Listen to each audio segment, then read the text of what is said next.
All right, everybody. Welcome, welcome, welcome. What's up? We're having another class today, and this class is probably going to be the beginning of a long year, but a short year of learning how to think like an entrepreneur. So before we get started, my name is Nana Kofinti, and this is... Court Smith. Did it right this time, did we? Anyway, we got a lot to cover tonight. Before we get into anything, I just want to say something real quick. These sweatshirts, they'll be going up next week. These are some of Court Smith's designs. So the black on black you saw last week, the wolf pack with the hope faded in the background, all those are going to be on sale on our website.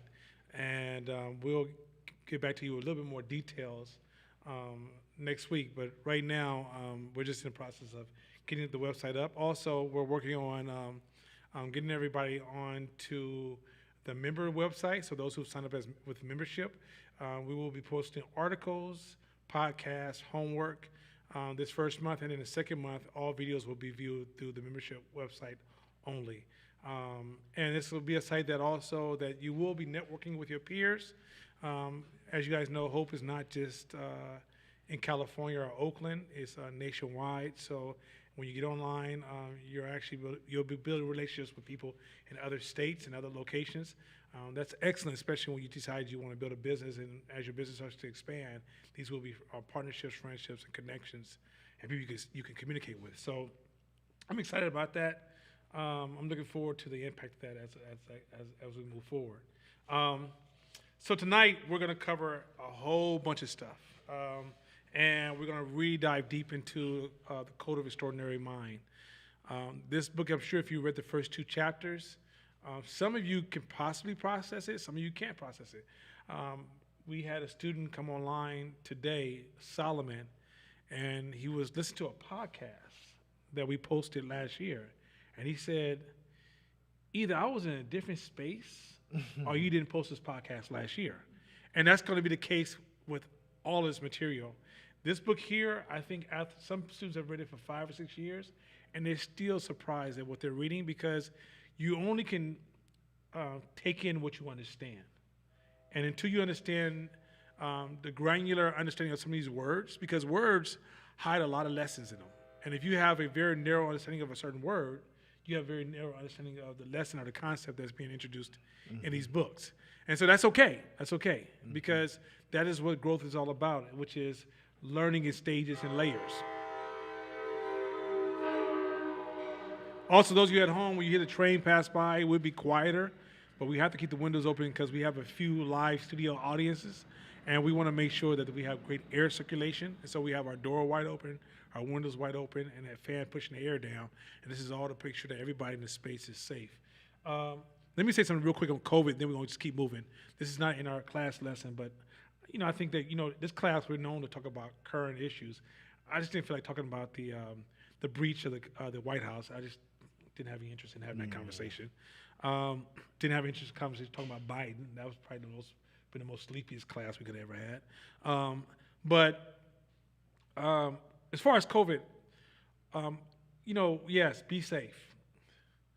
But let me just share two small things. One, make sure you're taking care of yourself. Make sure you're eating, you're sleeping. Make sure you're exercising. There's no way in the world anybody can guarantee that you won't catch COVID. Even when you wear a mask, you're reducing the chance by 50%, not 100%. And I think where we're not having a conversation about is, why is the black community more impacted than other communities, right? And a lot of that has to do with the culture the poverty culture that we're dealing with. And part of that poverty culture is that we're overspent. We're dealing with so much, and we're carrying so much on our mind, as well as in our culture, we have a tendency to drum up a little extra, right? And so if you combine that with eating for comfort as opposed to eating for health, right? Because when you're going through something, you eat different. It's not a judgment. It's just, it is what it is. When you don't have that money, things change, right? And then in addition to that, we're not exercising. We're not taking care of ourselves. So I want to make sure that all of us make it through COVID. And if we're really trying to make it through COVID, let's think about how we can actually go an extra layer above just a mask and social distancing, but let's work on getting our health together. And I know right now it's easy, and I think one of the hardest things about COVID is we don't want to accept the change. Human beings, we don't like change. And because we don't like change, our resistance to change has caused us to be stressed out, frustrated, and angry, right? And the only person suffering is ourselves. As human beings, we have to learn to accept change. And so if we could just accept the changes and realize that, even the whole idea, I can't wait till it goes back to the way it used to, let's let that idea go. Because even when COVID's over, what does that new future look like? It's not going to be the past. Right. And so the more we can get used to accepting the evolution of the past, the faster we can put ourselves in a position to weather this storm. So process, accept it. Also, once you accept it, you can see new opportunities. Because when things change, new business opportunities are growing, are developed. And we won't see them if we spend this whole time stressing about it. So it's important that we take this opportunity to look for what new opportunities are being born, what changes are happening, and exploit those opportunities for our own personal growth. So I just want to say that that's a side note. No one's telling the Black community that we need to exercise and eat better and work on our health. And it's time. Like, think about this. Many of us have been off work or haven't. Well, no, we haven't, because let's be honest. A lot of us work check to check and hourly. And when you work hourly, you're probably working more right now. But if you're not working as much, use this as an opportunity to strengthen your health. And I just want to say that because I think that everybody's pushing an idea of just run from the virus. And I think we also need to think about what happens when we run into the virus. And can we weather that storm and fight that battle, right? Also, if you start to receive symptoms, don't get super macho and decide and act like you in a macho contest and you work for the WWE or something like this. Go get checked out, all right, and then take the necessary precautions because the treatment and the care is way better than it was when they first started because they didn't know a lot of things. But the longer we wait, the harder it is for us to recover. But it's just important to address our fragility out the gate. All right. So that being said, tonight we're gonna cover a couple of things.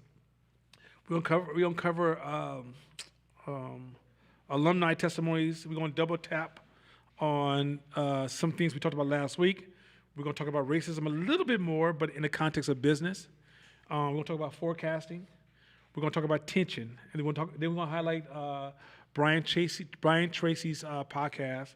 And we're going to open up some questions, and then we're going to really dive into Code of Extraordinary Mind. So this is going to be the format of this evening. So with that being said, we're going to bring one of our alumni up to the microphone. Fern is somebody that we're extremely proud of. Let me give her a compliment that she probably didn't expect. Sometimes when we are people are taking this class, they just absorbing.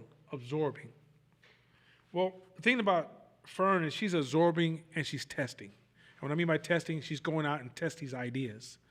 Then she's reading her material and then reading extra material. She's communicating ideas. She's even trapping us to be a part of the conversation.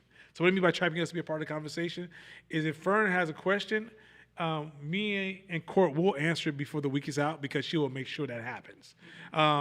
But to me, we praise that, right? Because that's the nature of entrepreneur. She's not going to sit there and receive. If I don't text her back, she doesn't sit down and take it personal and go, "Oh my God, he didn't text me back." She's just going to send me another text. Mm-hmm. And so in a sense, I love her drive. I love her persistence. I also love she's a savvy businesswoman. Mm-hmm. Right? She's if after Fern testimony, if you ever get a chance to meet her, please walk up to her and meet her. Very impressive sister, very loving sister. She's smooth. really She's smooth though. Smooth, she's smooth, man. You gotta watch out. She's smooth as that wine she be messing with. Smooth as all outdoors, right? And then I think in last, I think everybody loves Fern. Everybody loves Fern. Like if you don't love Fern, something wrong with you, baby. You know what I mean? So, and so, I'm sure once you guys get to meet her, you realize, damn it, I need to love me some Fern. And so with that being said, I'm gonna bring Fern to the table. Fern, can you come on up and share your testimony?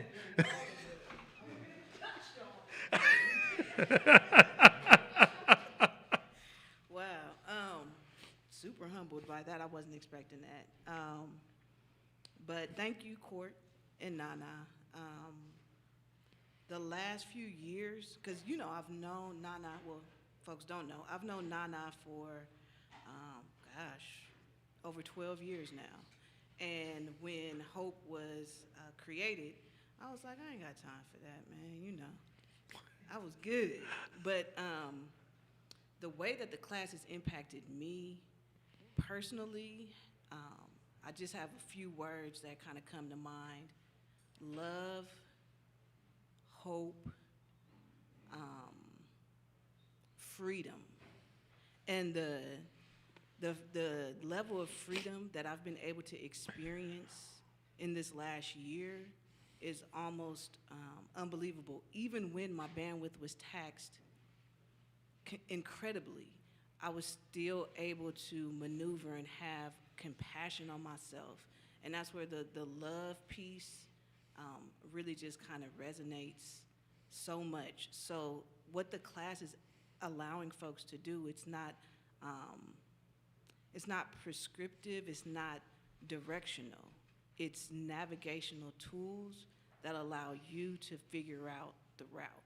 And in that figuring out, like Nana says, I ask questions like, shit, that first year I was hitting Nana up like so much. And So much. but it's like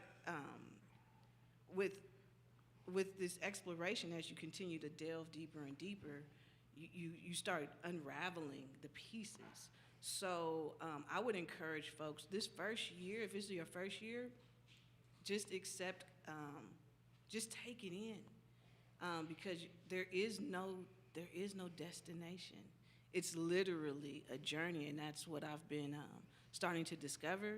I was very goal oriented, and goals are wonderful, but look what COVID did to your goals. So it's like, how are you going to use what you have to make good on whatever circumstances come? And that's what the class gives those navigational tools, thinking deeper, understanding yourself, understanding others, having empathy, and then coming back to that love, which creates the hope, which provides you with the ability to have freedom. So that's my thing. Thank you. Thank you, God. Thank you. Thank you. That's Thank my you. thing. Thank you. That's what's up. By the way, she runs a wine company called Black Vines, for those of you at home. If you've ever been to a Black Vines event, it's one of the most classiest wine events you will ever attend. And it's not bougie. It's just straight up cool and black. And also you see cross-cultural black experience. So you have from rich black to poor black, from middle-class black to working class black to straight black to gay black to Cosby black to Meek Mill black. Meek Mill black, and everybody is in a space loving on each other and just having dope conversations, and we're having this black cross-cultural experience. I think sometimes we think because we're black that just crosses over to everything, and we don't realize that quite often we're in these little black silos. And Black Vines give us the opportunity to actually experience a broad black culture. But another thing that's dope about Black Vines, it reminds me of my childhood, before crack era, when folks just hung out and had a good time. And that's what I love about her events. It just, she had one event at this house in East Oakland, and I pulled up, man. I think it just cool, man. Just cool. And everybody was just there chilling and talking, and you had everything from like joyful conversations to deep dialogue. And so I just want to say thank you for bringing us Black Vines. It's dope as hell. Yeah. I went to one of her events. It didn't go so well for me, though, but it wasn't her fault. We'll talk about that later. I ain't going to ask no questions. All right, so... yeah, you always... Okay, anyway, so next, I want to double tap on a couple of things. So last week we mentioned something really quick, and I want to make sure that we understand the importance of this. And it's this issue of mental grit and physical grit being the same thing. Or you need, in order to develop mental grit, you have to develop physical grit. I know if you're a first-year student, maybe even a second-year student, you might take exercise for granted. But there are experiences that deep levels of exercise provide that help you not only physically develop grit, but help you mentally build a healthy relationship with grit. You understand the nature of grit. For example, let's say you are running a long distance or you're riding a bike for a long distance. When you first take off, you don't want to do it. No, if you're at home and the house is warm and you just had a long day, you don't want to do it. This is the same stuff you're going to go through in any area of grit. The second stage of that is you drag yourself to the starting point. And in your mind, you're having this, that little voice in your head is telling you the whole time what you can't do. So limiting beliefs is just on fire. Then you take off running and your body starts to let you feel all the pains of every step you take. All of a sudden, that ankle injury comes back to mind. Matter of fact, you're jogging thinking about your shoulder injuries. You're thinking about how your thumb don't feel right. Every little bitty thing starts to, you don't have the right sweatpants on. You're finding every excuse why you just don't even like it. And then you continue to push yourself further because you're using that first level of grit. And then you go to the next level of grit. And you start to get to the point where you barely can keep your breath. You think you're about to die because you're going to run out of oxygen, right? But if you just continue to push yourself a little bit further, all of a sudden you're able to breathe. And if you push yourself a little bit further, all of a sudden all those pains are in the background. The same thing you're going to go through on this journey. And do not think for 5 minutes you can just build this grit mentally without physically practicing it. You actually have to change your body chemicals to engage grit.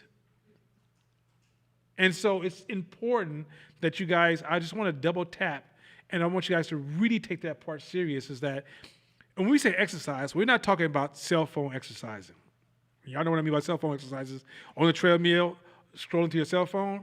We're talking about the type of exercise where you're close to losing your oxygen. The type of exercise where you're saying, I can't do that.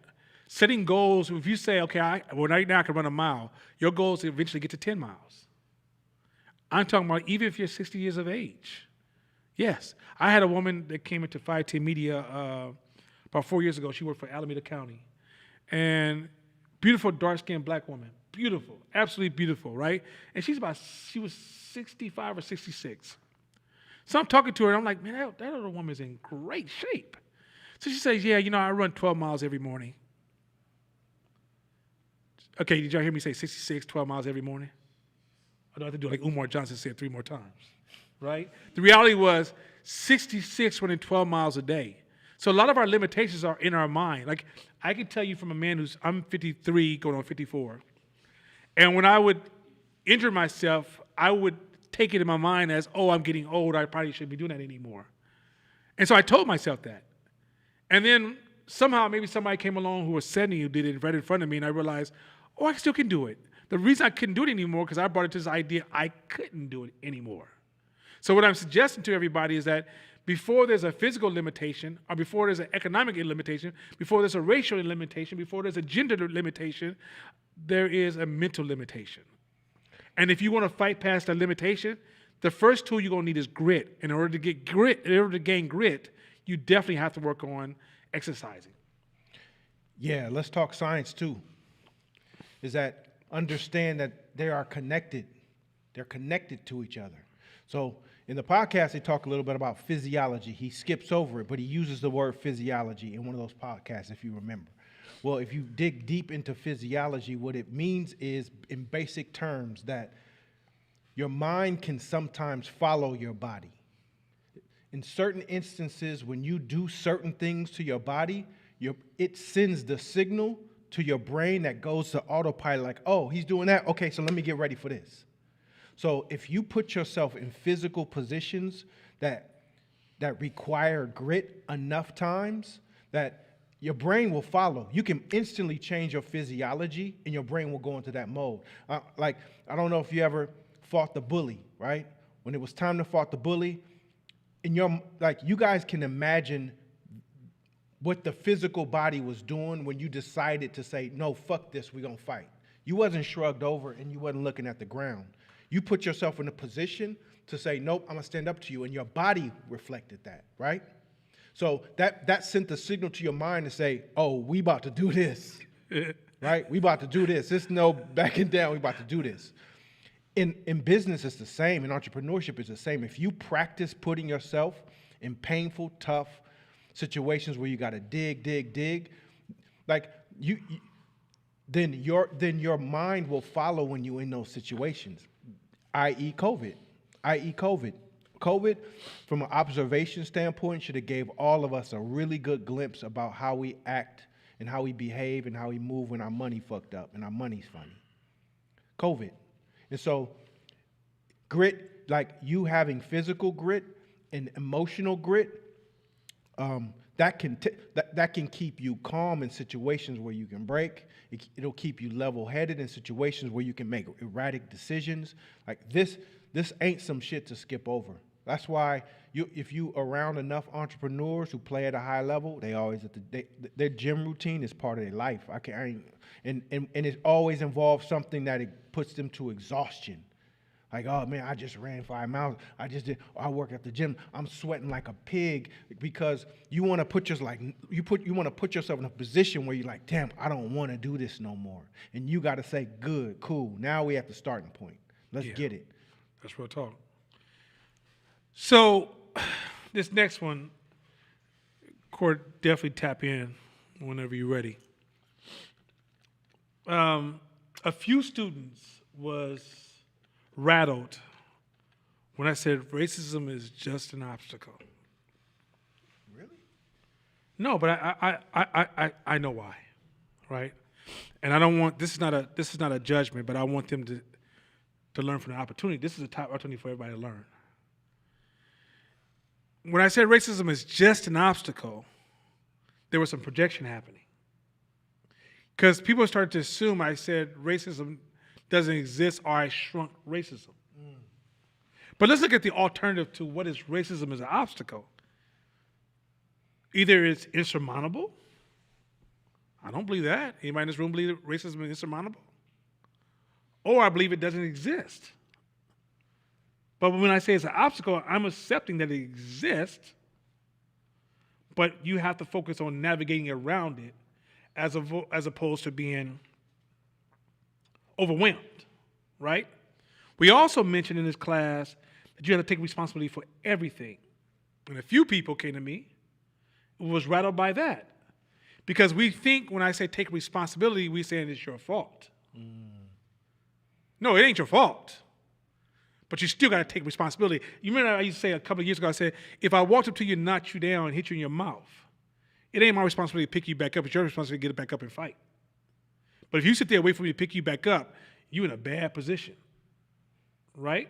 And so as an entrepreneur, it doesn't necessarily have to be your fault, but you're still responsible to it. Other thing is this. We did promise you, first of all, we were going to make you uncomfortable.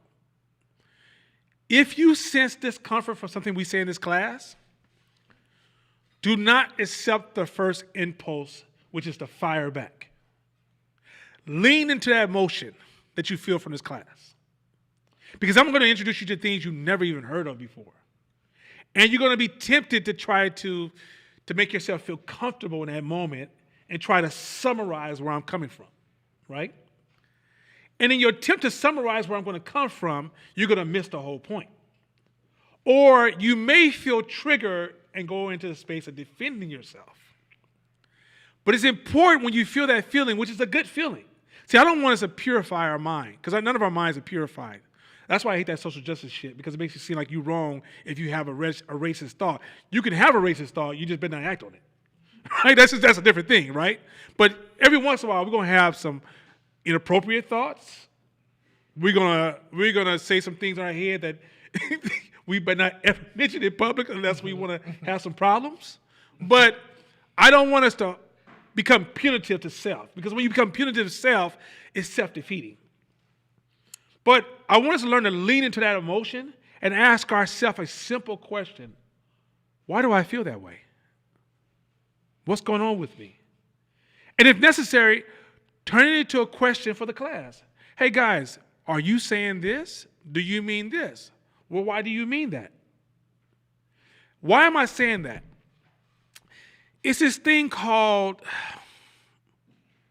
metacognition. Metacognition is your ability to observe your own thoughts. Too many of us are moving so fast, we're not observing our own thoughts. And so what we're doing is we're just going on our first impulses and then dealing with the consequences from that impulse. This is bad when you're running a business. Now, this is okay if you're a little kid, you're developing, you're a young person, or you have a job with low responsibility. Okay, fine, it is what it is. But when you're running a business and you keep allowing that first impulse to turn into words, you can undermine everything you worked on. It's no different if you're into exercising. And then you walk by a bakery and you go inside and buy a whole cake on Saturday and eat the whole cake. Everything you did from Sunday to Friday has been undermined by one simple action. So when you feel that emotion, learn to dive into it. Also, let me give y'all some science of probability thinking. And you will get into probability thinking around the 7th or 8th month of this class. As entrepreneurs, we practice probability thinking all the time. I know a lot of you may have never heard of probability thinking. But let me share this idea, and we will get deeper into it. I don't want to use up a lot of time tonight talking about it. But in probability thinking, most of the things we teach you in class, nothing's 100%. Nothing is 100%. So probability thinking, let me give you an example. We know flying is safer than driving, correct? So if flying to Reno is safer than driving to Reno, correct? But if you happen to get on a plane and that plane goes down and the people die, it doesn't take away the value that flying is still safer than driving. If I decide to tell an emotional story about how I was on a plane flying and the plane went down, it doesn't take away from the value that flying is still safer than driving. If you are running a business and you make a decision and it goes wrong one time, you don't say, I never do that again, because flying is not safer than driving. You guys get where I'm going with this? And so at some point we have to learn that in probability thinking, if I state something, you can easily say, well, I know a person, and that's not true. That is also called a fallacy, because your sample size is too small. If you said, Nana, I've traveled around the world and I've done a lot of research, and I'm at the point where I kind of believe that's not true. Where are you coming from? That's more of an approach. But to state that's not true and then follow it with emotionalism, the problem is that when you attach emotion to a story, it's called affective realism. Meaning that if you attach emotion to a fact in your mind, you will make it real to your mind. You ever heard about when the cops walked into the backyard of that sad story of I think it was the brother who got shot in Sacramento, and he held his phone up and they shot him? That could also be affective realism. I'm not saying it is, but it could be. Because if you bleed hard enough somebody has a gun, your eyes will see what's not there. You will feel, it becomes so real to you that I can't tell you it's not real. And then you what's the word I'm looking for? You create this solid structure. Is it Calcify? Calcify.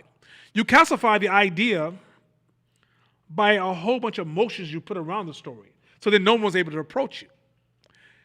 When you tell stories and you get too emotional and you practice defense, that's why I say in this class, learn to listen. Do not listen with defense. Do not speak with offense. The reason I said that is practice that at all times. If I walk up to you on the streets and I try to tell you something, and you land and you respond to me with emotions, you just shut down that advisor. Many of us are practicing this silly-ass social justice cancel culture, and we've canceled the people who can help us get over. Yeah. Learn to deal with because listen, when you go through this class, I'm not talking to you as an overseer. I'm talking to you as somebody who made the mistakes so many times that I'm trying to speed up your process. My mentor who put me on, I was fortunate that he was stuck with me. I remember sitting in front of the house, cussing him out, telling him he was nothing but a sellout Uncle Tom. Because I was deep in the pro-black distortion. Not the pro-black movement. I had my own distortion. And I was so busy cussing him out, and he was giving me game on a bill. When I came out of that culture scape, I was able to realize, oh my God, this man gave me so much game, and I was a fool. Now, in most cases, what most people did was went on to the next person because you ain't that important. That includes me and everybody in the world you know. You ain't that important. And so at the end of the day, if you want to keep great people around you, you have to know how to show up to conflict or disagreements or moments of disliking certain things. Learn to land in a space of a question. Listen, if you don't learn the question game, you don't realize before you know it, you'll become the person is racist, implicit bias, sexist, homophobic.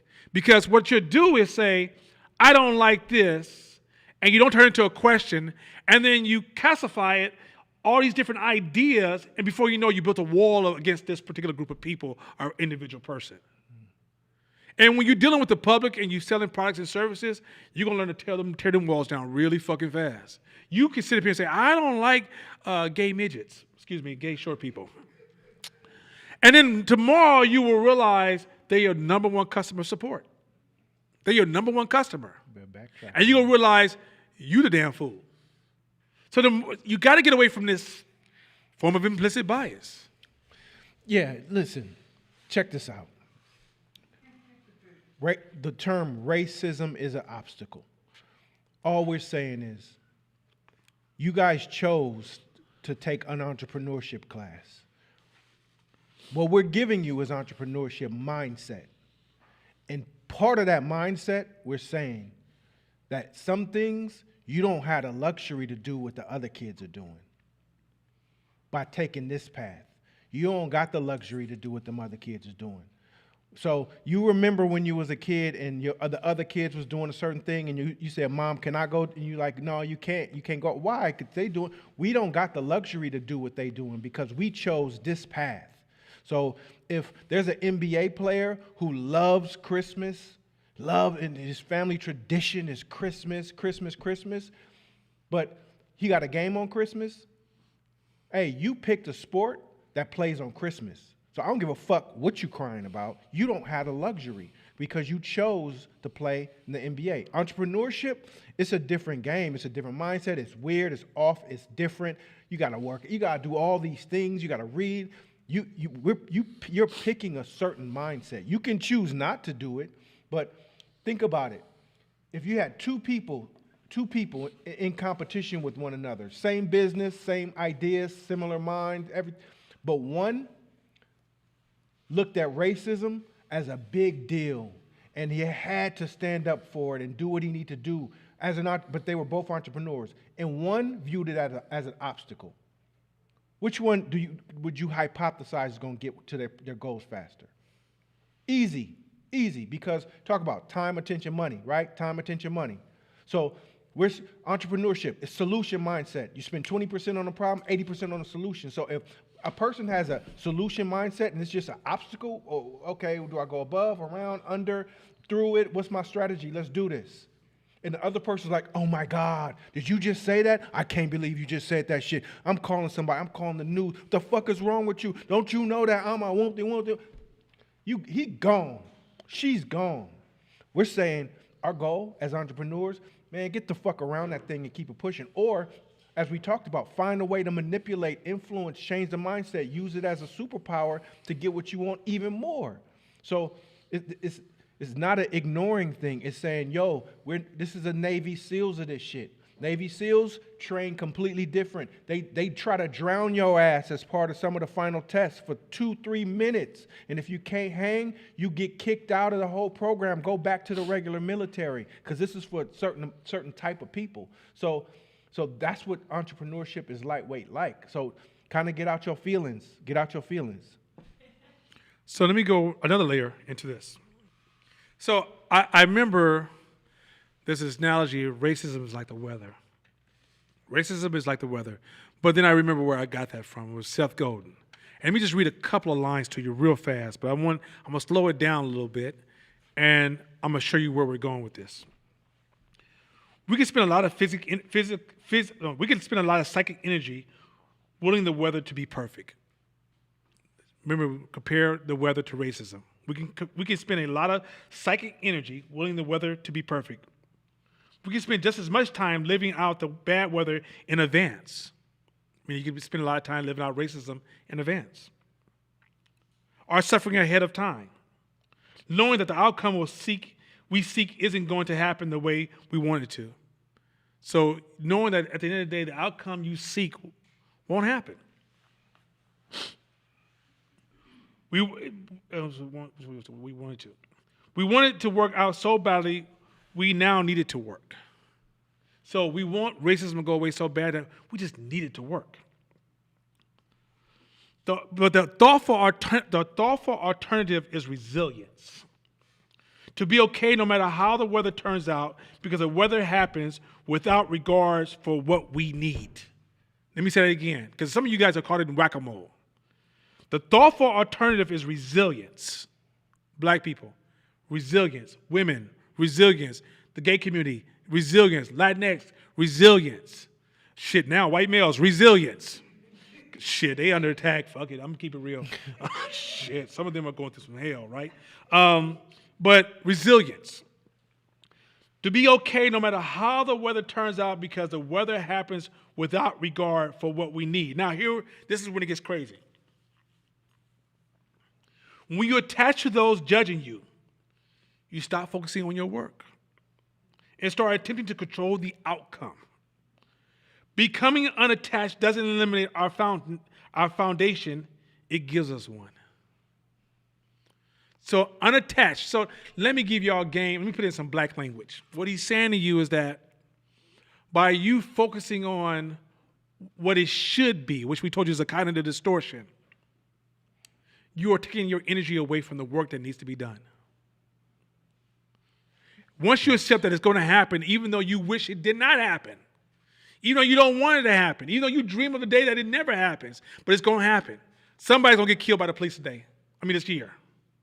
Somebody's going to be mistreated or fired inappropriately. Somebody's going to be disrespected because of their sexual gender. Somebody's going to not get a position because they're a woman. Somebody's going to be disrespected because they have a Jewish background. That's going to happen. It's like the weather. We can sit around talking about, oh my God, when it rises, oh, it's going to feel like it shouldn't be. Oh my God, it's just the worst day of my life. Or we can put up an umbrella and go through it. The next part, it says that when you attach to those judging you, Black Lives Matter, you start focusing on our work. Look at all the black folks out there marching Black Lives Matter. Look at all the black folks. This is what's happening, people. We're talking about entrepreneurs right now. I'm not mad at them. But look at all the black folks marching or I voted. Tell me, have you seen all those people land in East Oakland on any day since then? Because we got a lot of shit to work on in East Oakland. A lot of shit to work on South Side Chicago. A lot of stuff to work on in down south, in Houston. And all over the United States where black people are heavily occupied. We got work to do. But we're so focused on attaching ourselves, our acceptance, our approval, we're not focusing on our work, right? Last, it says, becoming unattached doesn't eliminate our foundation, because sometimes we think it takes away your foundation if you start focusing on white people. That's why I said it's just an obstacle. Some of y'all, it's your foundation. It's just an obstacle. Meaning that we got work to do to get around it, but let's work on developing strategies to get around it as opposed to talking about how big it is, how wide it is. It's so low you can't get under it. It's so high you can't go over it. That's a song, man. You feel me? Let me stop. Anyway, point is this. so in addition to that, so let me put this in some harsher words, because I want to talk black people talk. Once you say to yourself, white people don't owe me anything, it frees you up to build for yourself. Yes. It's not that look, if you get something from them, cool. If those who are out there fighting for civil rights make some things happen, cool. I'm not attacking that. I'm not saying that's wrong. But as entrepreneurs, I'm not about to be spending every day of my life sitting in the waiting room to see if my number got called to receive what I think they owe me. Instead, I'm going to look around and see what I have out here and start building. And so where we was trying to go, we said racism was just an obstacle. And so we watch our community turn into something way bigger than it really is. We watch our community play whack-a-mole. We take out one white person here, one white organization here, and another one follows because we haven't built the infrastructure. We also have to have a real conversation here. Power respects power. I know some of y'all are sensitive, and I know some of y'all think y'all got power, but power respects, because you know you be at the club, I'm a boss, but let me just bring it back to reality. Power respects power. I'm not saying bosses. Power respects power. And okay, you say, what do you mean, Nana? Let's say you just bought a house in the rich part of the city, and your house costs you $1, $2, $3, $4, $5 million. And a nice crackhead on a Sunday morning is out for a stroll, and he decides he doesn't like your lawn. And he walks up to your front door, and you come downstairs, what the hell, UPS, what the hell? And he says, excuse me, sir, I think you should cut your grass. And as you look him up and down and realize he's a neighborhood crackhead, you don't get off my goddamn porch. Why did you not respect his opinion? Now let's change the profile. Let's say your neighbor, who has a beautiful house too, knocks on your door, hey man, are you gonna cut your grass? It's gonna be a conversation when your door closes. You see the difference? So part of us moving from whack-a-mole is we gotta build power to come to the table to have a conversation. There's a rule that says to negotiate from a position of weakness is to submit. To negotiate from a position of weakness is to submit. To submit. Meaning that if you're negotiating and you have no power, you're ultimately submitting. Yeah, and let's go back to the couple classes back. What changes society? What affects society? Business. Remember that? Business change societies. Business affects government. Business changes government. Business. So if we're on a chessboard, we're not saying that it's not good to have people who are activists and good to have people who they're all good. They're all good, but we're choosing to be the chess piece on the board. That's the money piece, the entrepreneur piece, the ones that's the business side of this game. So that if they go out and they go cause a ruckus and make shit happen, and then the government says, okay, what do you guys want? We have powers and structures and money and businesses in place that can really affect change. But right now it's leaning too far on social justice activism, tiny little small piece of, no one's really talking about building infrastructure and building businesses. We're choosing to be entrepreneurs. That's the part of the piece of the puzzle that we're playing.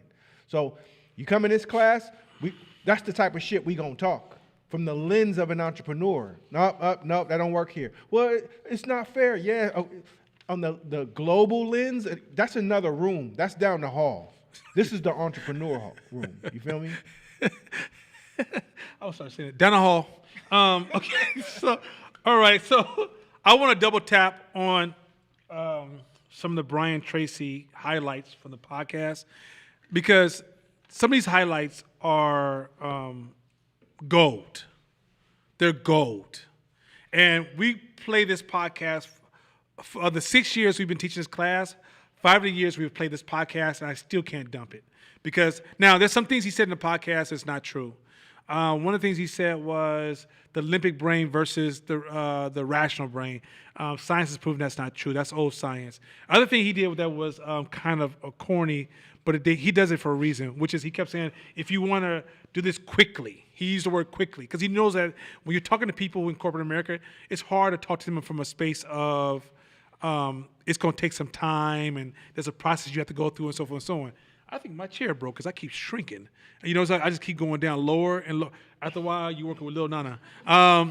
So, hey, this is starting to feel real weird. Y'all see me going down like this? Just, yeah, I don't see just chest and head. Like the Wizard of Oz. Yeah. We might have to replace this chair. It's just when it just happens, it happens. It's just no idea. So, second thing is that I'm going to try to partially stand. If this goes down again, just give me a stool because this is embarrassing. So I want to go over a few highlights because, damn. I got like one leg just pushing me up just in case. Okay. So the first one is, and I want to just double tap these really quick. It says, the most important upgrade one can make is upgrade of your thinking. I don't think many of us understand that thinking and knowledge are two different things. And when he said that, I think that can slide by us really, really fast, that thinking and knowledge are two different things. And quite often, when you have knowledge, your ability to think is compromised. You say, what do you mean, Nana? There's already research that's proven that when you gain a certain level of knowledge, that's powerful. That's beautiful. When you gain a certain level of knowledge, your ability to change your mind is compromised, right? It's easy to think that, so a lot of things are moving right now. They're trying to just locate a possible chair, so if this go down again, they got me a backup chair, but anyway. But people with knowledge, that's one of the reasons a lot of entrepreneurs, a lot of people who go to school and are A students, it's harder for them to run a business.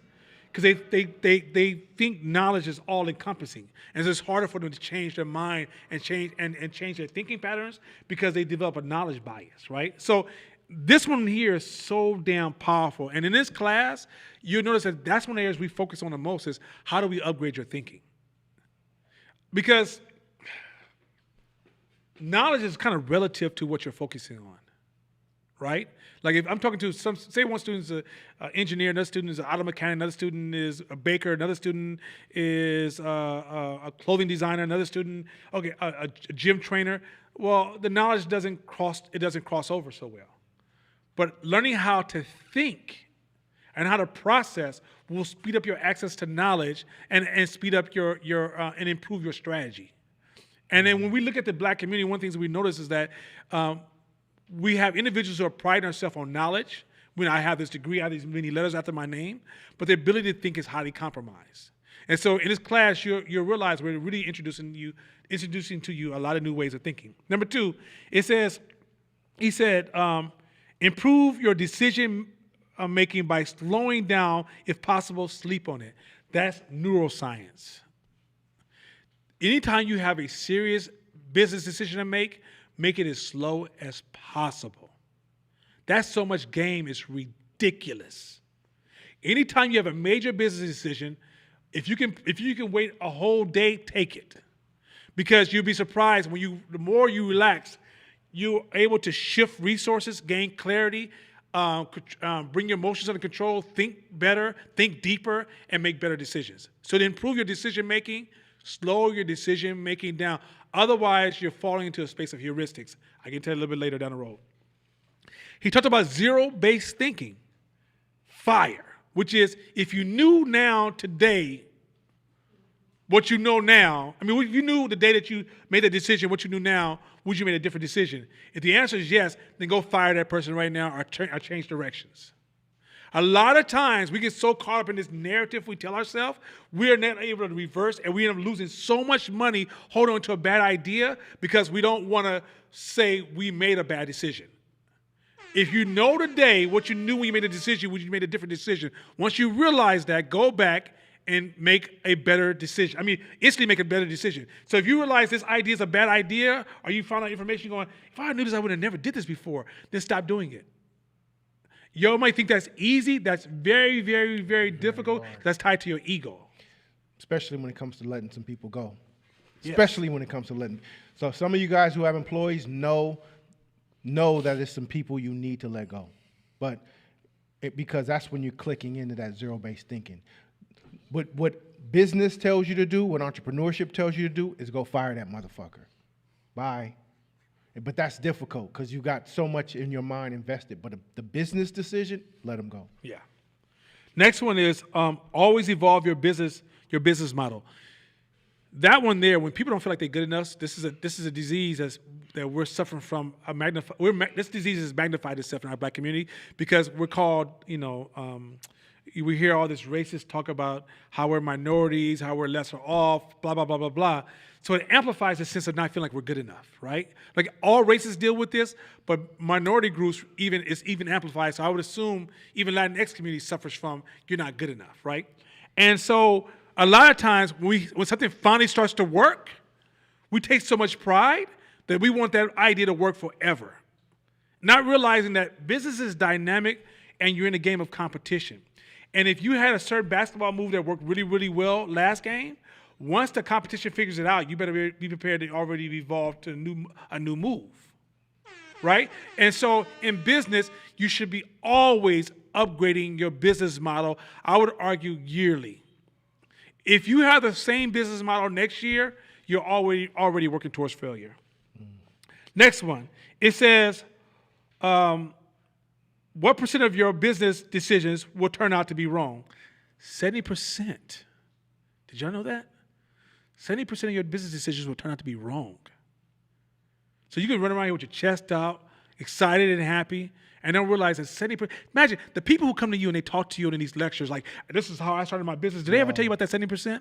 Or did they just narrow down about that 20, 10, or 15, or sometimes 1%? Or the ones who walk around hella cocky and I know you ain't really getting down as an entrepreneur because entrepreneurship is humbling because you're always making mistakes, always making mistakes. So if your chest out, I mean, I know you probably ain't in this game for real. The next one he talks about is the power of distractions. He highlights that what kills a lot of businesses is distractions. These cell phones you have in your pocket, your inability to say no to requests. Sometimes when you say, we had a slide from last week, when you say yes to unnecessary requests, you say no to yourself. So there's so many distractions that we fall victim to. And then he goes on to say that 80% of our distraction is within you, that voice. I need to go over here. I should, you know what? Ooh, I want to do this here. You know what? I ain't never been good with this. Limiting beliefs. This voice in our head, we are 80% of our own distraction. That's why in this class I said we won't move away from them versus us, because the challenge is not them, the challenge is us. Focusing on them is actually trying to make excuses for what we can't figure out. Next. It says, your success will be determined by your ability to solve problems. That means you have to develop problem-solving skills. That means problem-solving skills is directly linked to thinking skills, because you will never get perfect problems thrown at you. Have anybody ever went to at a gun range and you're shooting and you hit your targets? Have you ever heard about what happens when people are really in a shootout and the target is not even close to it? Because when you're in the real world and that bullet's coming at you, the brain goes somewhere else. Well, when you're in business, it's the same thing. When you're sitting here reading a book on theory and tactics, you got it spelled out perfectly. But when you get in the real world and all the parts start moving and the competition start coming and timelines are hidden and budgets got to be hit and bills are got to be paid, all of a sudden thinking and decision making is totally different, right? And so you have to learn and practice the ability to solve problems. And one of the ways you know that you suck at solving problems is look at your own household. It will reflect in your own household. It will reflect in your own personal life. Mm-hmm. If you're just struggling to get your life together, you got work to do. Because it's going to show up in your business. Don't think you're going to be this in one domain and somebody else in another domain. It's going to spill over. It's one and the same. Yeah. Next one, it says, when it comes to problems, don't focus on the emotion, the negativity, or who did it, but focus on the solution. Let me say this again. He said the way he can tell somebody is mediocre is they focus on the problem.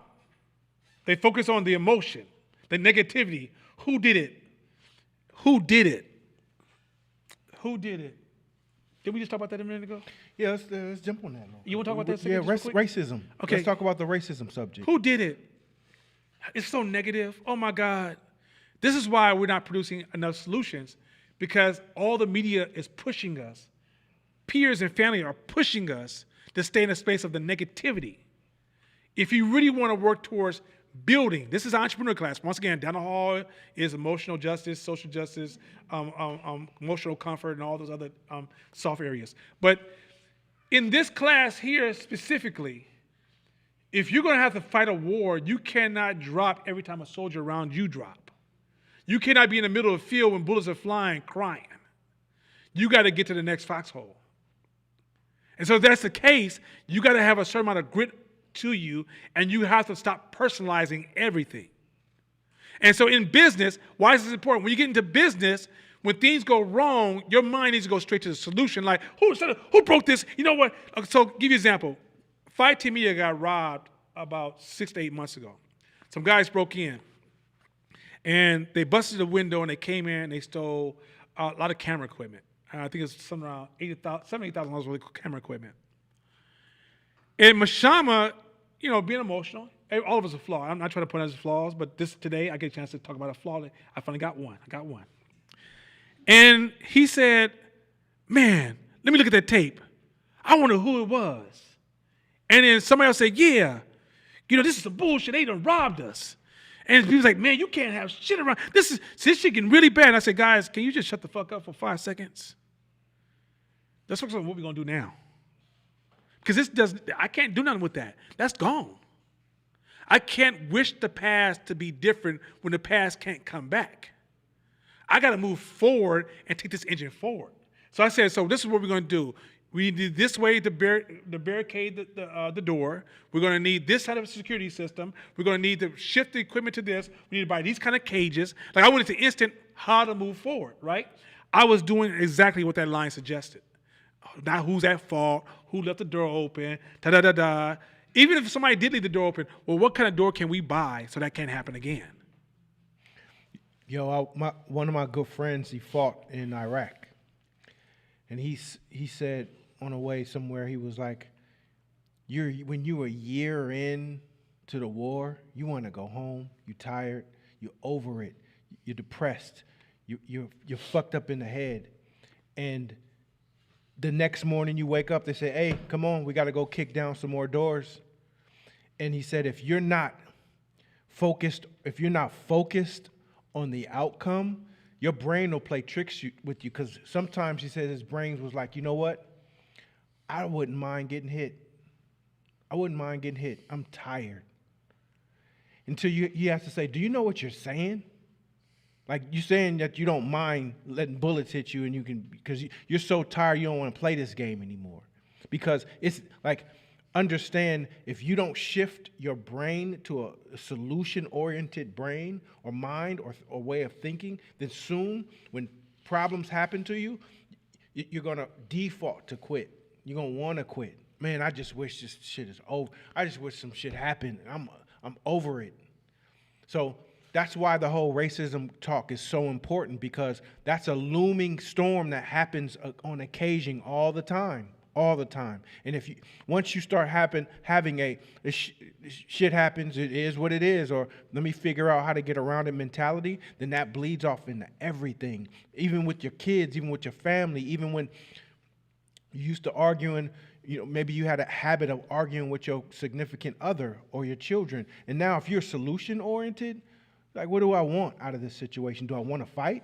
No, what do we want? We don't want to fight. I want to help. I want to get to a solution to where you're good and I'm good. Like, it'll change everything. Yeah, when you say it is what it is, it doesn't mean that you're okaying it. It doesn't mean that you don't feel sympathy or empathy, right? Either one of the above. What you're saying is, look, life ain't about butterflies and TV sitcoms. And when it happens, how do you keep moving forward? Because at the end of the day, you still got a family to take care of. You still got to take care of yourself. You got to put the mask on your face before you can put the mask on somebody else's face. And if you're not thinking like that, you can get stuck kind of circling the problem and your life is not moving forward. And it's a very scary space to be in. And at the end of the day, once you make the profit, you can invest in solutions. Once you build something, you could be a part of the solution. But I'm kind of over the marching. I'm kind of over it. You know what they do when you march? They just close the windows. I'm telling you, this is what the white boys told me. They said, we just close the windows, man. We got shit to do. We got deadlines ahead. So you think, at the end of the day, it's like we got to be real about something.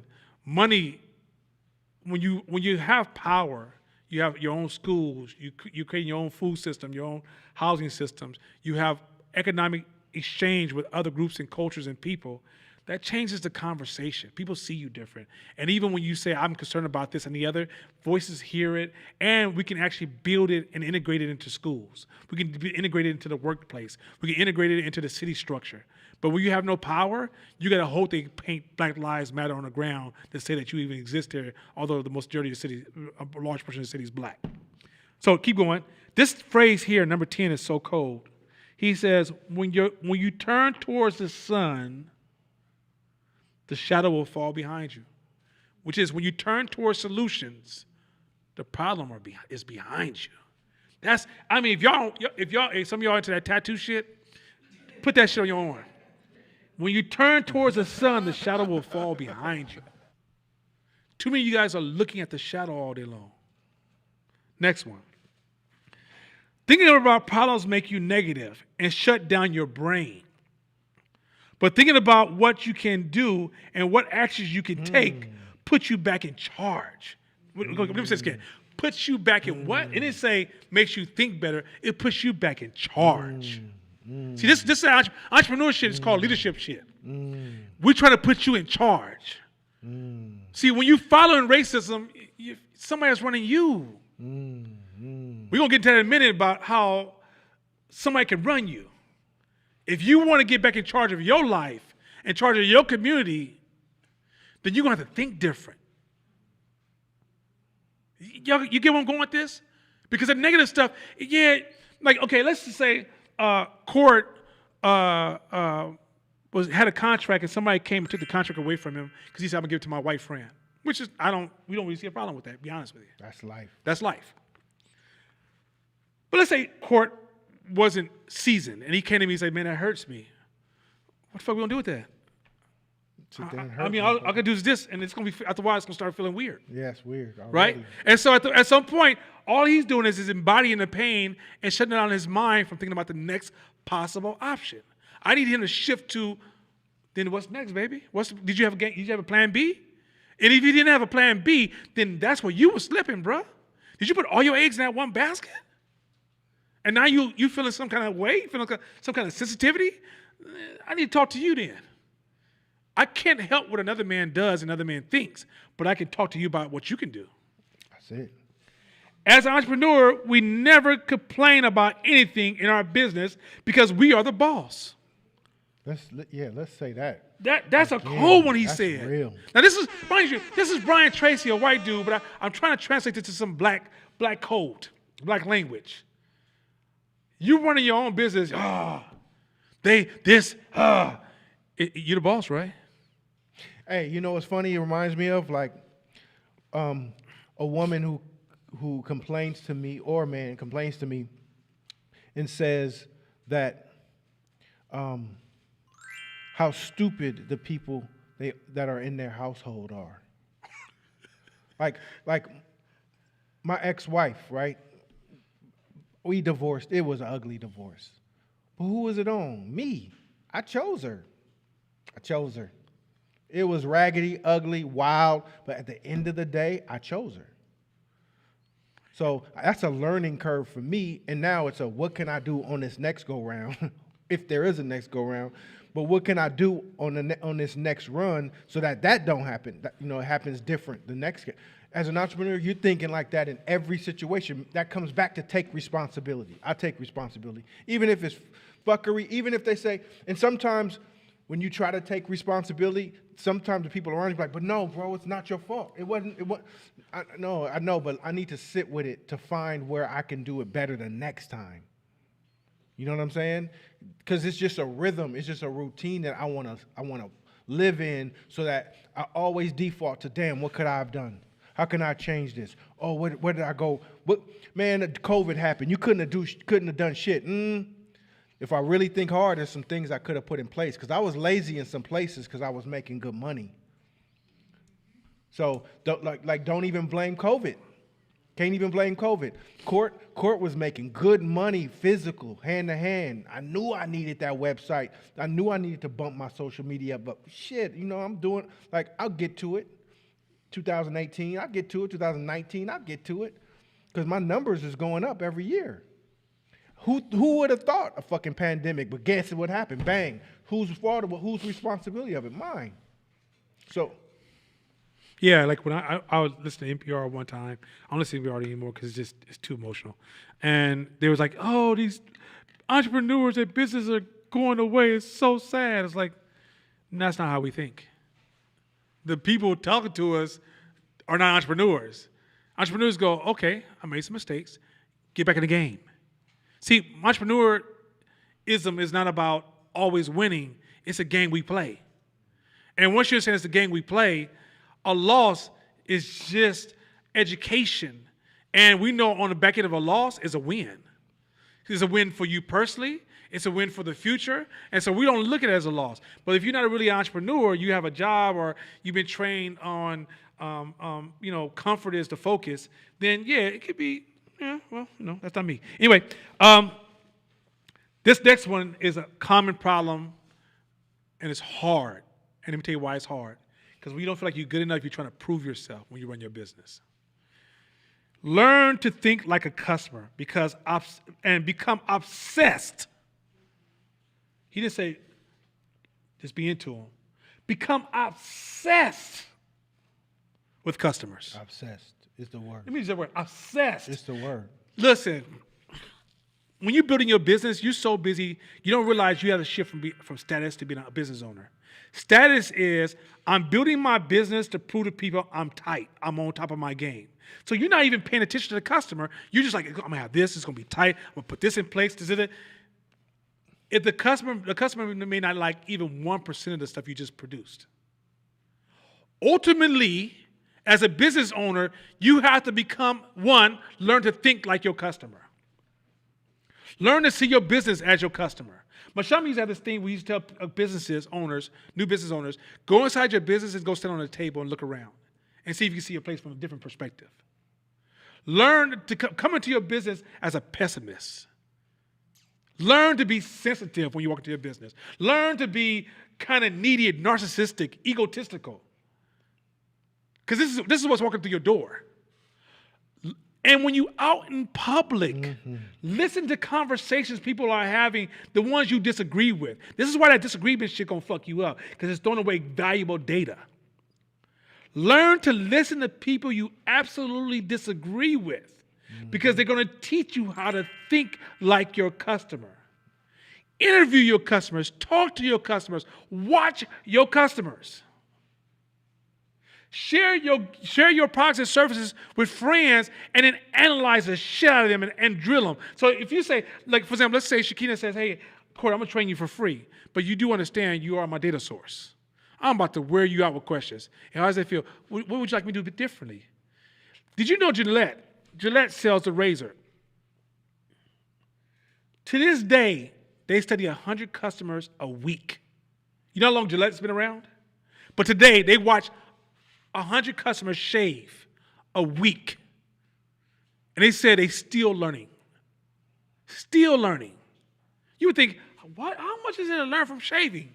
And if you were to just go in that space, how many times have you been into a black business and they telling you how they don't like this customer, don't like these kind of customers, don't like that kind of customer? What the fuck is wrong with you? That customer you may not like may be the pathway to your success, and you can't even get past it because you can't get past your personal emotions. Man, yo, this is the one.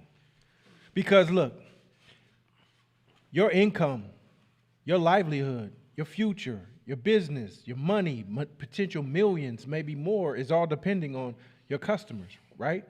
So obsessed don't seem like such a bad word after all now, because the more I know about you, everything about you, your patterns, what you like, what you don't like, what websites you go to, where you don't want nobody to see, what clothes, what's your favorite color, what's your hair, who are you most attracted to, where do you go on at 10 o'clock in the morning, what you doing at 11 o'clock. The more you know, the more you can curtail your brand around their needs to where they feel like what you have is a perfect fit for them. Like, there's a big ass bottle of Hennessy in my office. I don't even drink. Why? Because the demographic of my coaches, it's unanimous they love Hennessy.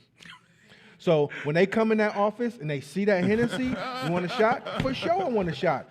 Now their whole customer experience is different. Just that 123, 24 bottle of Hennessy. Like and that's from me scrolling through my coaches' pages, Instagram pages, and oh shit, there's some Hennessy. There's Hennessy too. Oh, he had a whole Hennessy bottle design with his name on it. Shit. Okay. So now I know what to do. So your customers are your everything.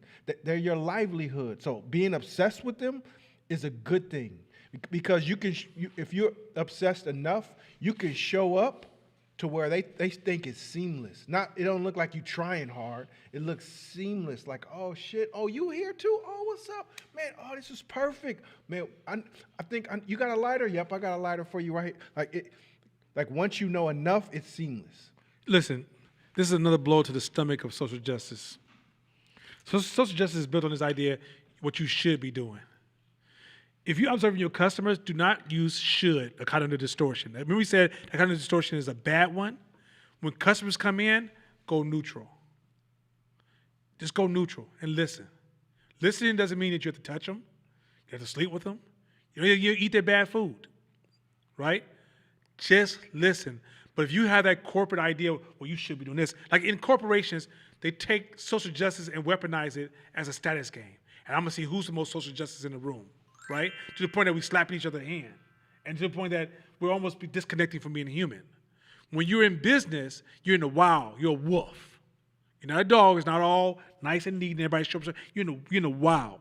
And so when you're in the wild, all kind of animals are coming through that door. You don't have cute puppies all groomed coming through that door. It's all kind of animals coming through that door. Your job is to learn that animal and then show up for that animal.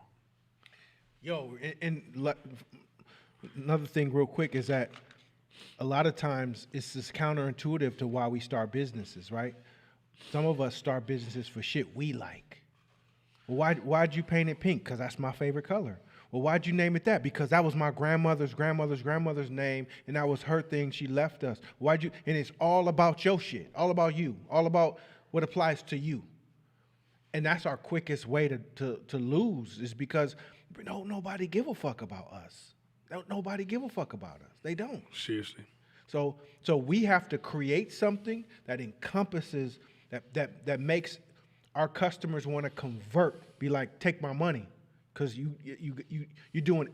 touching all of my touch points. Take my money. So if you got into this entrepreneurship shit because you wanted status or you want the world to see you and what you about, that's you got to pivot quickly or you're gonna die. Last one, which is one that's hard for black folks. I'm gonna keep this shit real. When you don't feel like you're good enough, you don't want to look at your numbers. You know why you don't look at your numbers? Because if you look at your numbers, it's reality. And you want to stay in make-believe zone of, I'm doing big things. Learning to stay close to your net contribution margins, meaning that if I sell this product, how much goes to whatever, what's the gross, what's the net, how much do I actually take home? And those numbers, I've seen large companies fuck this up. And a lot of black businesses will get caught up in hand transaction sales and everybody loving them and they go to the club, everybody love them, everybody talking about them on social media, mama and daddy calling you, I knew you was gonna make it, baby. But when you look at your bank account, it says you are close to homeless. And the reality is because we're not paying attention to our numbers. When you don't pay attention to your numbers, you might think, man, my business did really good this year, and it sucked, and vice versa. I remember one year I was like, damn, this is the worst year ever. And my wife like, nah, you made $700,000. I'm like, wait, well, what the fuck would have happened? How did that happen, right? And in your mind, because your brain can get caught up in these feelings and these emotions, and it can mislead you, and then you start making decisions on this emotion. Man, if you don't check them motherfucking emotions at the door and go back to your numbers, and it's gonna hurt. I promise you, when you know them numbers are hard, and you know you've had like times where you didn't have money in the account and you was running from the creditor and all that stuff. Look at those numbers. Sometimes there's a trauma that's attached to that. I'm telling you now, if you're gonna get in this business game, stay close to your numbers, because this is where y'all gonna really fuck up. Y'all start messing with the IRS. And the IRS don't fuck with your they don't care shit about all them stories, your kids, your emotion, the pretty little man or girl you looking at down the street. It don't give a shit. When the IRS show up, IRS be like, yo, that portion right there is mine. You're like, but IRS, I'm barely eating. Pimping, I don't think you understand. I don't give a shit. And so I'm telling you right now, this one here, if somebody asks you about your numbers and you don't know your numbers, people won't even take you serious in certain circles. You got to know your numbers. Yeah, and I'm gonna admit some failures in the past for me is that I used to come up with prices arbitrarily. Hey, Court, we have a new season out. Let's price it. And I'm like, all right, that's gonna be 30. That's gonna be this much. And they set the prices and we off and running, right? And then end of the month or end of the quarter, I look at my net and I'm like, what the fuck is going on? Why is it so low? And that's because we never broke down our contribution margins. Not just, it's gonna cost me $10 for this shirt and I'm gonna sell it for 20. We didn't break down all the little fees that are in between that. What's the setup charges? What's the screen cost? How much does it cost for each of my employees to touch it? What's shipping? What's that little fancy box I put it in? What's this? What's that? All these things, and I'm realizing, damn, at the end of the day, that price I put, I'm negative 17%. So now, you know what that does? It makes you raise your prices. So this was a 2 years ago thing. I learned, man, we made all this money and we didn't make no money, right? Because, and if you ever feel uncomfortable raising your prices, doing contribution margins will help you. Because you're like, man, I gotta eat. And I'm not in this business to break even. Fuck that. So I need to make my 40%, 50%, whatever that is. So then when it gives you more confidence when you say, that hoodie's $60, motherfucker. $60? Yes, $60. Because you already do all the numbers in your head. And you're like, hey, in order for me to generate profit, for me to take care of my family, I have to charge this price. So I just want to say that was all in Brian Tracy's podcast. I want you to understand, I'm giving you guys podcasts that are heavyweights. And if you guys are just skimming through them or skipping them, the podcast is going to be just as heavy as the class. Let me talk about this real quick, then we'll go to questions after this one. Tension. So it's this thing called hospitality discomfort. Hospitality discomfort. So when you think of hospitality, you think about welcoming people, seeing people, understanding what they need, right? When you think of comfort, you think about reassurance, soft edges, and the removal of tension. We're trying to introduce an idea to you. First of all, you cannot teach an entrepreneurial course without tension. It's impossible. It's impossible to teach this class. See, the work environment you go to, they try to remove the tension about comfort. So a lot of you guys, when you come to this class or you come to this class online, you're literally going, I'm not comfortable with this. I'm feeling some kind of way when I listen to the class. That means this class is working. Hell yeah. We're here to bring you some tension. Even when we're cursing, we're trying to get you comfortable with tension. See, you got to go from this comfortable office where everybody follows these strict guidelines and go into the wild. In the wild, this is what the community says, fuck your guidelines. That's what they're saying. And so how do you show up to that community and still get what you want when they don't align with all of your values? Let's say you Nation Islam and all your customers are Christian. Let's say you're Christian and all your customers are Nation Islam and atheists. How do you align with that and still achieve your goal? And so tension is part of the game. There is no such thing as being an entrepreneur without tension. The basic tension of being an entrepreneur is you're walking in a constant space of ignorance. You are consistently ignorant because every time you grow, you've never been there before. So if as long as you're growing, you're constantly engaging ignorance. If you remove the tension, you're using tension also to sell products to a customer. Marketing is creating tension and removing tension. So a person who focuses on comfort is undermining the basic foundation of running a business. Hey, and if you're comfortable, look around you. Are you happy with what you got? If you're comfortable, is everything exactly how you want it to be? Then maybe this is not your class for you too. Just go back home, be comfortable. Let me add this layer to it. So let me take it even further. I'm gonna take it into some business tactics real quick. So we had a group of people who started working for 5TME who came from corporate America. And they didn't realize that their job was to create hospitality discomfort, or hospitality of discomfort. They thought their job was to produce hospitality and comfort. So a customer would call and say, I want this. I say, yes, sir, here you go. I want that. Yes, sir, here you go. We were underserving the customer. The customer called us for attention. When I explain to the customer, hey, you're not aware of how this works, because they hired me as an expert. That means I need to know something the customer doesn't know. So if the customer calls me and says, I think I need this, they expect me to deliver something they don't know, create discomfort, and then deliver hospitality. So they expect me to be the expert and give them something they do not know, create tension in the room, and then come back and remove the tension through hospitality. So, for example, if a customer called me tomorrow and said, Nana, we want some marketing material to sell this. I can easily say to that person at that moment, actually, that's a bad idea. Let me tell you what would be a better idea. That's tension. When I said, actually, that's a bad idea, let me just you a better idea to achieve your goal.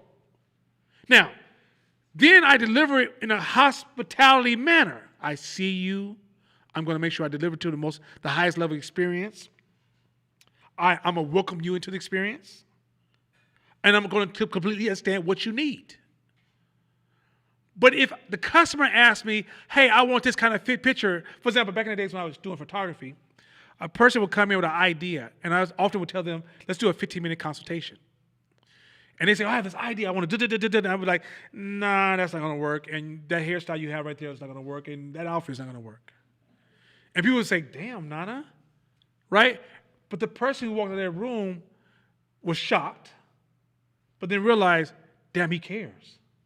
And then when they got the pictures back, they was like, oh yeah, I'm only messing with you. And they became evangelists for me. But if I would have just pulled my camera out and shot the hell with their ass, when they got those pictures back, they would have said, hey, this ain't what I wanted. And they were right. Learn not only to be comfortable walking into attention, get comfortable delivering tension. Get comfortable with tension across the board. All this comfort, oh, relaxation, oh, foo. Cut it out.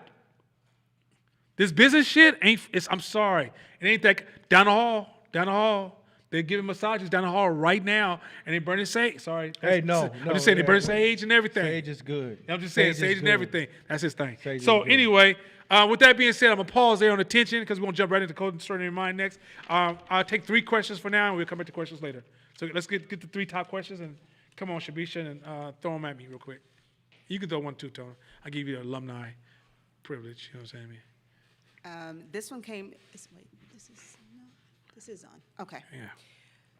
This is from Jerry. This is a question about Jerry! That's my dog there. That's my partner there. Jerry!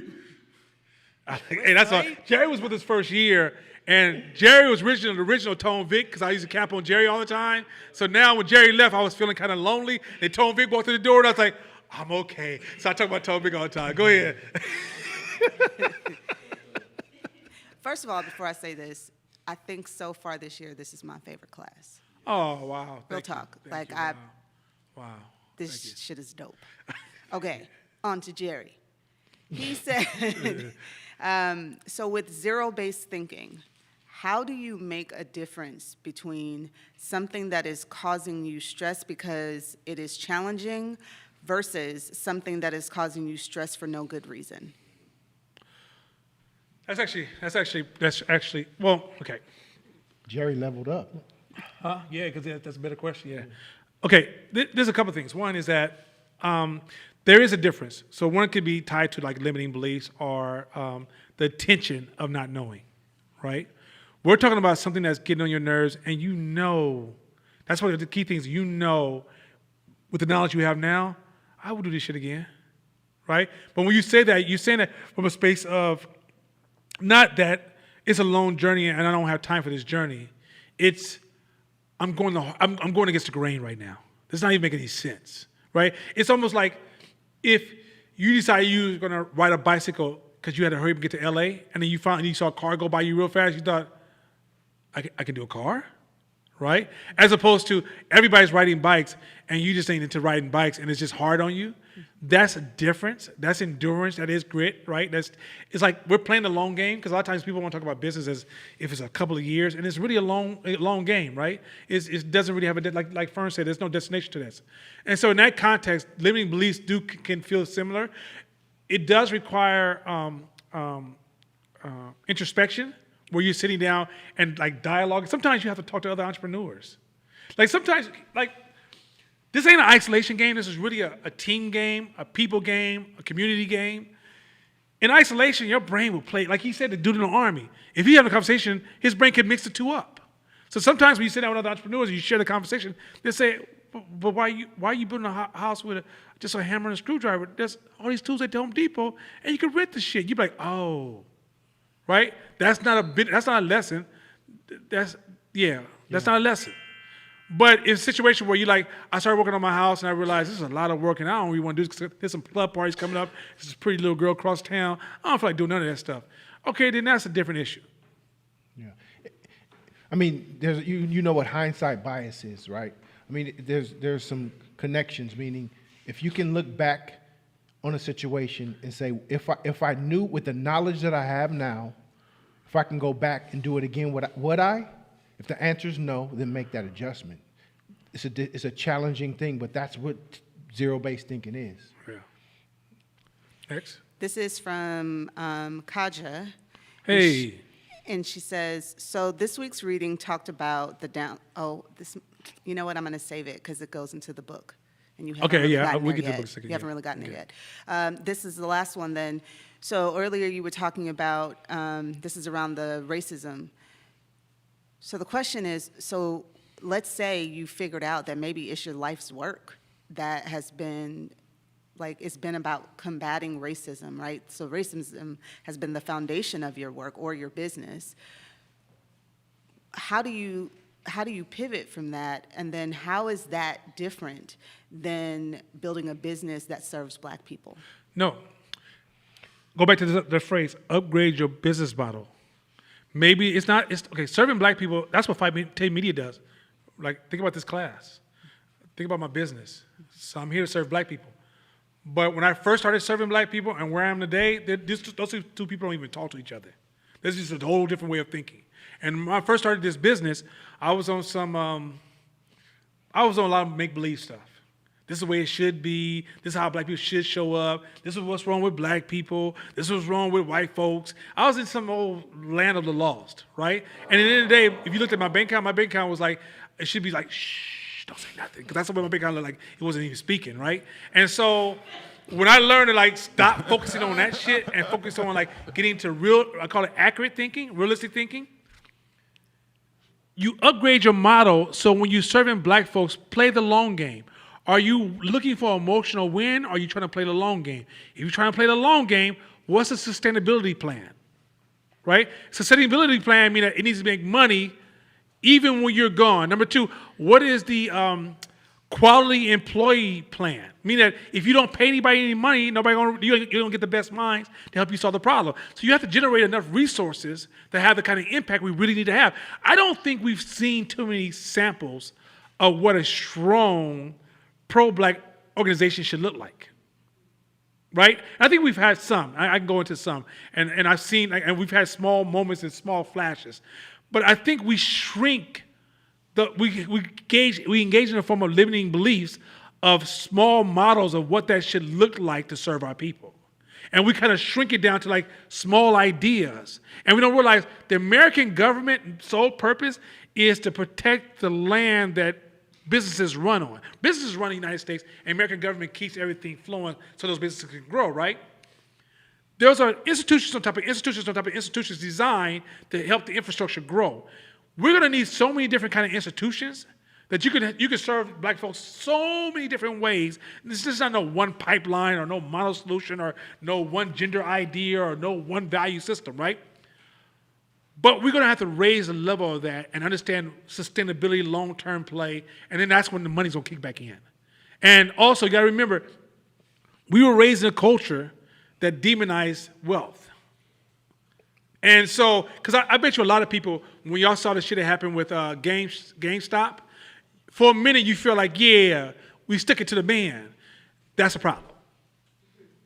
Now, I don't have a problem with what the cats did, because also, if billionaires would have said, hey, we are going to start running a branding campaign to show up for America going through COVID and the poor families out there, all races, then I think that may have would have had a different look. So I think the billionaires missed some opportunities there that they paid for in the back end, but they're going to be okay because they have the knowledge, and that knowledge will regenerate and be back where they were previously.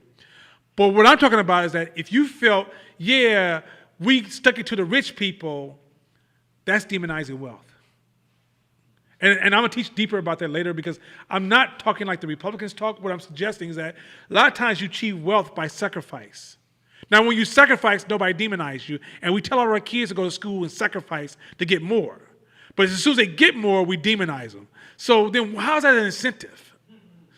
Right? At some point, we have to say, what do we want here? Right? And even you say, well, so Shabisha dies as a billionaire and she leaves the money to her kids. Once again, why are we demonizing her kids for her parents' investment, right? And also, too, we treat wealth as if you're wealthy, the rest of us can't become wealthy. And that's not the case. We all can become wealthy. So let you bask in your, matter of fact, one of the first signs of mental health or having a healthy self-esteem is you proud when other people achieve their success. You don't sit back and be like, well, you know what, I would have, you know. If you're in that space there, that speaks about your self-esteem. That has something to do with your personal value. Yeah, and if serving black people is, you feel like that's your life work, that's dope. It's dope. What we're teaching is entrepreneur-minded thinking, right? And so at every level, someone can decide to make helping black people their life's work is going to look different. The lowest level, it may be giving the crackhead some money. Next level, it may be having a soup kitchen for homeless people of color. Next level, it might be getting into a corporate job, and your goal is to become a manager that can hire black people onto the company. Next level could be, hey, I want to own my own company and hire people of color. Like every level of thinking, you can still make that your life's work. But at the entrepreneur level, you have to think a little bit different so it impacts it on the back end. Not just racist fires. You won't even get to do shit, because by the time you get home, you exhausted because you didn't fought all these racist fires all day. You've been on Twitter arguing with people. You've been on Instagram arguing with people. You arguing everybody on social media because you're standing up for your people and you didn't push the needle one minute inch. Versus, fuck all that shit. We gonna push the needle. We gonna push this needle. We gonna keep pushing this needle. Oh, look, now we're generating revenue. Look at all the people of color we're hiring. Oh, look at the nonprofit we started, and now we're creating more impact and giving back more to the community. Look at now this thing is going national. And now next thing you know, you got power and you got a system and you've made lots of impact because of your business mind. That's the strategy. Word is bond, son. I'm going to sit down, but I wish I had a collection plate.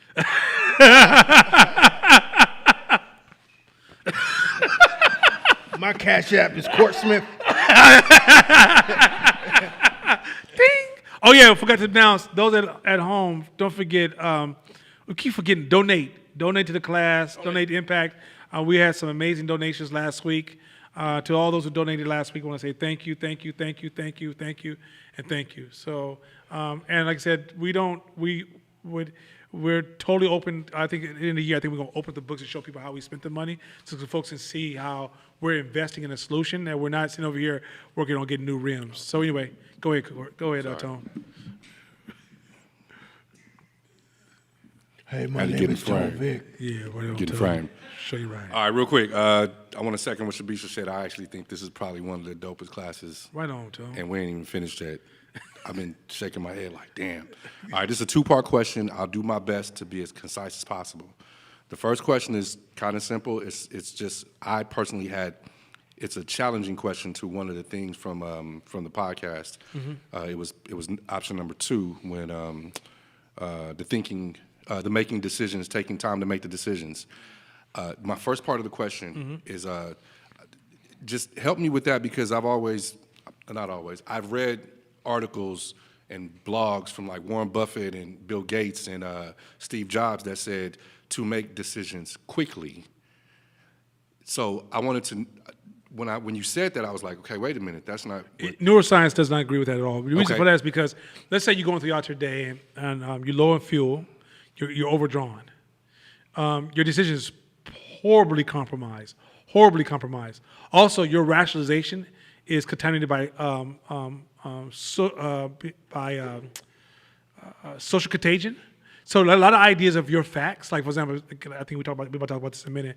If I said, where'd you get your idea of love and marriage from? You inherited it. So a lot of these facts that you're pulling together to make the decision, if it's impulsive, you're putting together a lot of facts you haven't verified. So it's almost like you're entering all these things into an equation that you don't actually own, but you think you own in that moment. When you rest, you're able to go another step deeper and lower into question, or you even to lower your emotions of you need, your wants, your desires. For example, if you're like, I really want to have that car, you sleep on, you wake up and you're like, do I really give a shit about that car? Or wait a minute, I gotta pay this. I forgot. Like you can start tunneling when you make a fast decision. You're tunneling, right? And like I'm hijacking all your thoughts, especially if I say to you, like TV does this too all the time. Hey, this is important. Your brain will forget about all the other things that are important, right? And then you tunnel. You go home and sleep. You're like, wait a minute, there's other shit important too, right? So the reason you want to slow down is give your natural brain time to gain resources, reset itself, process the problem, and give you the best answer.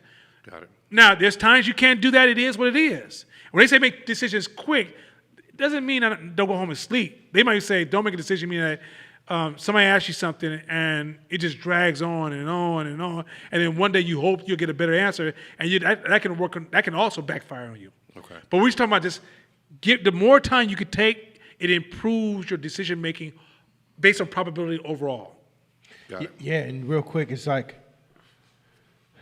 the whole idea of a sales transaction is to frame, prime, and anchor you and create tension in you in the moment so that you can make that decision. So it's so many sales tools that get used. Like if you've ever been in a car dealership or if you've ever been in situations where as a salesperson, my job is to make you crack, right? Make you say, all right, fuck it, let's do it.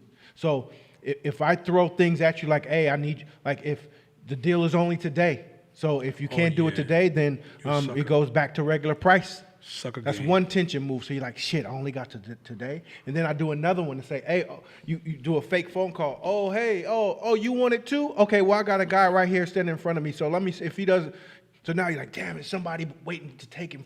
So it's all these not fuckery, but it's sales tools that are used in situations to where if you're like, all right, well, I still need to go think about it, that can give you time to decompress all that tension and really think more clearly. Yeah, and they can tell you a story. You can call it a narrative fallacy, where they can tell you a story, and your brain is really writing that story, and you go home and sleep and realize, oh, they just made that shit up. But you won't see it in the moment if you're just moving too fast. Got it. Cool. So my second question is, you guys actually throughout this segment actually answered it, and it was like a come to Jesus moment. So I really thank you. I was texting with silence because we were just having this conversation prior to coming to class. This is what I mentioned to you earlier, Court. Like I had this burning question because throughout the podcast and reading Code of Extraordinary Mind again and some of the other readings, all this until tonight had me feeling like the Navy SEAL guy that was like, you know what, I'm not afraid. I'll take a couple of bullets. And so my question is, I was having this feeling I shouldn't have said feeling because I just primed you with that.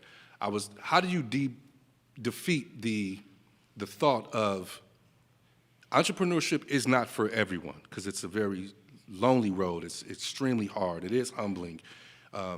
It's not easy. How do you defeat the feeling or the notion that, well, maybe everything I'm learning from the reading in the class, I don't actually have to be the solo entrepreneur. I can actually use these tactics for someone who is the entrepreneur to help them get ahead. Not necessarily What's wrong working with for a 9 to 5, but like Yeah, there's nothing wrong with that. like using, because again, when I was reading all this today and earlier, and I was like, man, you know what? I was getting hit throughout the week, and I started feeling like, you know what? Maybe the solo journey isn't for me because maybe I'm better at tactic, and maybe I can help someone like a Shabisha who is a solo entrepreneur. I'm just giving an example. Who is an entrepreneur and use my skill set and what I'm learning for that versus taking the entrepreneurial route.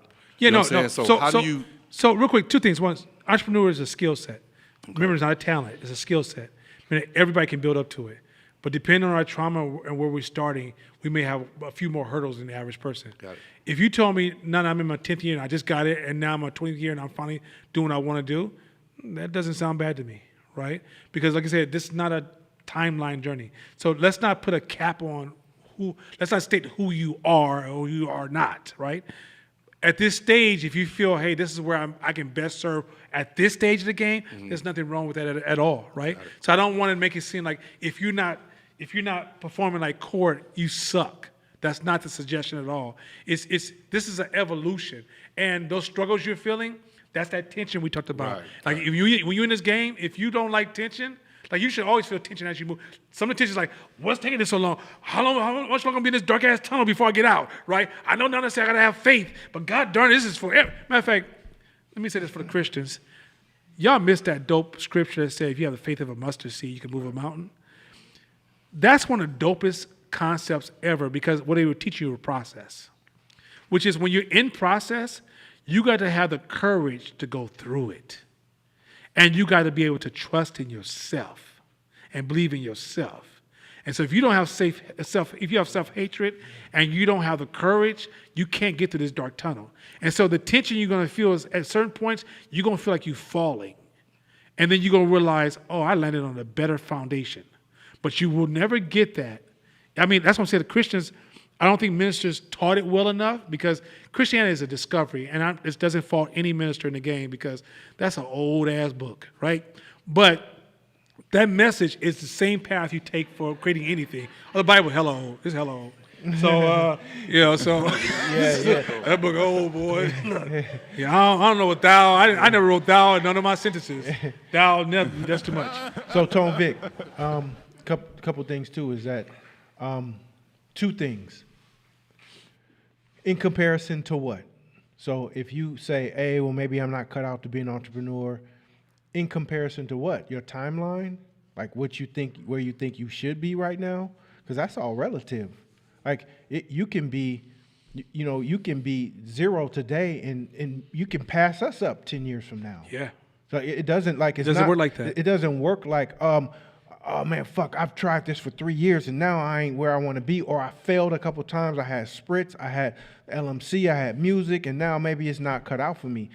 If you decide to say, well, you know what, I'd rather take my skill set to South Beach and maybe help another entrepreneur at this moment and maybe learn some more game and see how I can level back up as an entrepreneur, man, that's dope. That's dope. Or you say, well, I don't, I'm over it. That's one option, but to say, as an entrepreneur, I don't have it. I think it just means you're deciding You're trying to decide not too play early. this game anymore. Yeah. When the game is a long-term game, you could do this shit for 20 years. You could pop 20 years from now. Yeah, plus you can't think that you cannot, okay, the human brain is incapable of fully imagining the future. We could dream, but we can't imagine the future. What we're doing is we're imagining the past limitations and trying to project it on our future possibilities. You know what I mean? So, like I think there was this guy, I think Sam Smith was talking about how a lot of times in life, we think about what we lost and don't imagine, and we don't think about all the possibility of things we can gain. And he said this thing, Mashama brought this to my attention. Mashama said, Sam Smith said, if you were dead today, how much would you pay to have the day you have today? So no matter how bad your day is today, think about it. If you were dead, how much would you pay to have that day? Yeah. Right? And so once we understand the value of moving forward, it's going to change our whole relationship to how we even processing things in our own mind. Yeah, and real quick, a lot of entrepreneurs don't talk about all the failed businesses. Man, come on, blood. Like Court Smith, all right. But you like all the buried and dead businesses that's in the entrepreneur graveyard that I've started and fucked up on and killed and lost and crashed and burned and this and that. Like it's hell of it because guess what? Oh shit, I'm alive today. Do I want a job? I'm gonna go create entrepreneurially, see what I can go, see if I can use all the stuff that I've done in the past and see if I can move my needle forward and use it for my success. But it's hella shit. And if you talk to other entrepreneurs or read their biographies, it also helps you because when you open an entrepreneur biography, like, oh shit, yeah, all right. Oh, you was sleeping on the couch too? Okay, shit. Oh, you fucked this shit up? Oh God. Now it makes you feel good. Like, all right, we in this same movement together. Yeah. So let's turn down some of the judgment on self, a little bit more compassion again. And I think you got a lot more compassion compared to the old version of you was beating. Man, you was a mob on yourself, boy. So just a little bit more love and compassion, just a little bit more. All right, let's jump into it. Rules to follow and rules to break. So first, before we're about to get to the rule game, and I'm gonna try to move a little bit faster, so we're not gonna go too far. But as we go through this, please pay attention to these slides and these pictures. If nothing else, I want you to pay attention to how Danielle is working with us to celebrate Black culture. Every time, I mean, in all of our pictures, and we're gonna celebrate from the top to the bottom because some of these pictures are from Dre and Kevin Allen, known as Earth to Jerk. You understand me? And in these images that you're witnessing. These individuals love Black people, and they don't love a segment of Black people. They love us all, and I mean love us all. And so you're gonna see a little bit of everything when it comes to Black folks as we go through this. But anyway,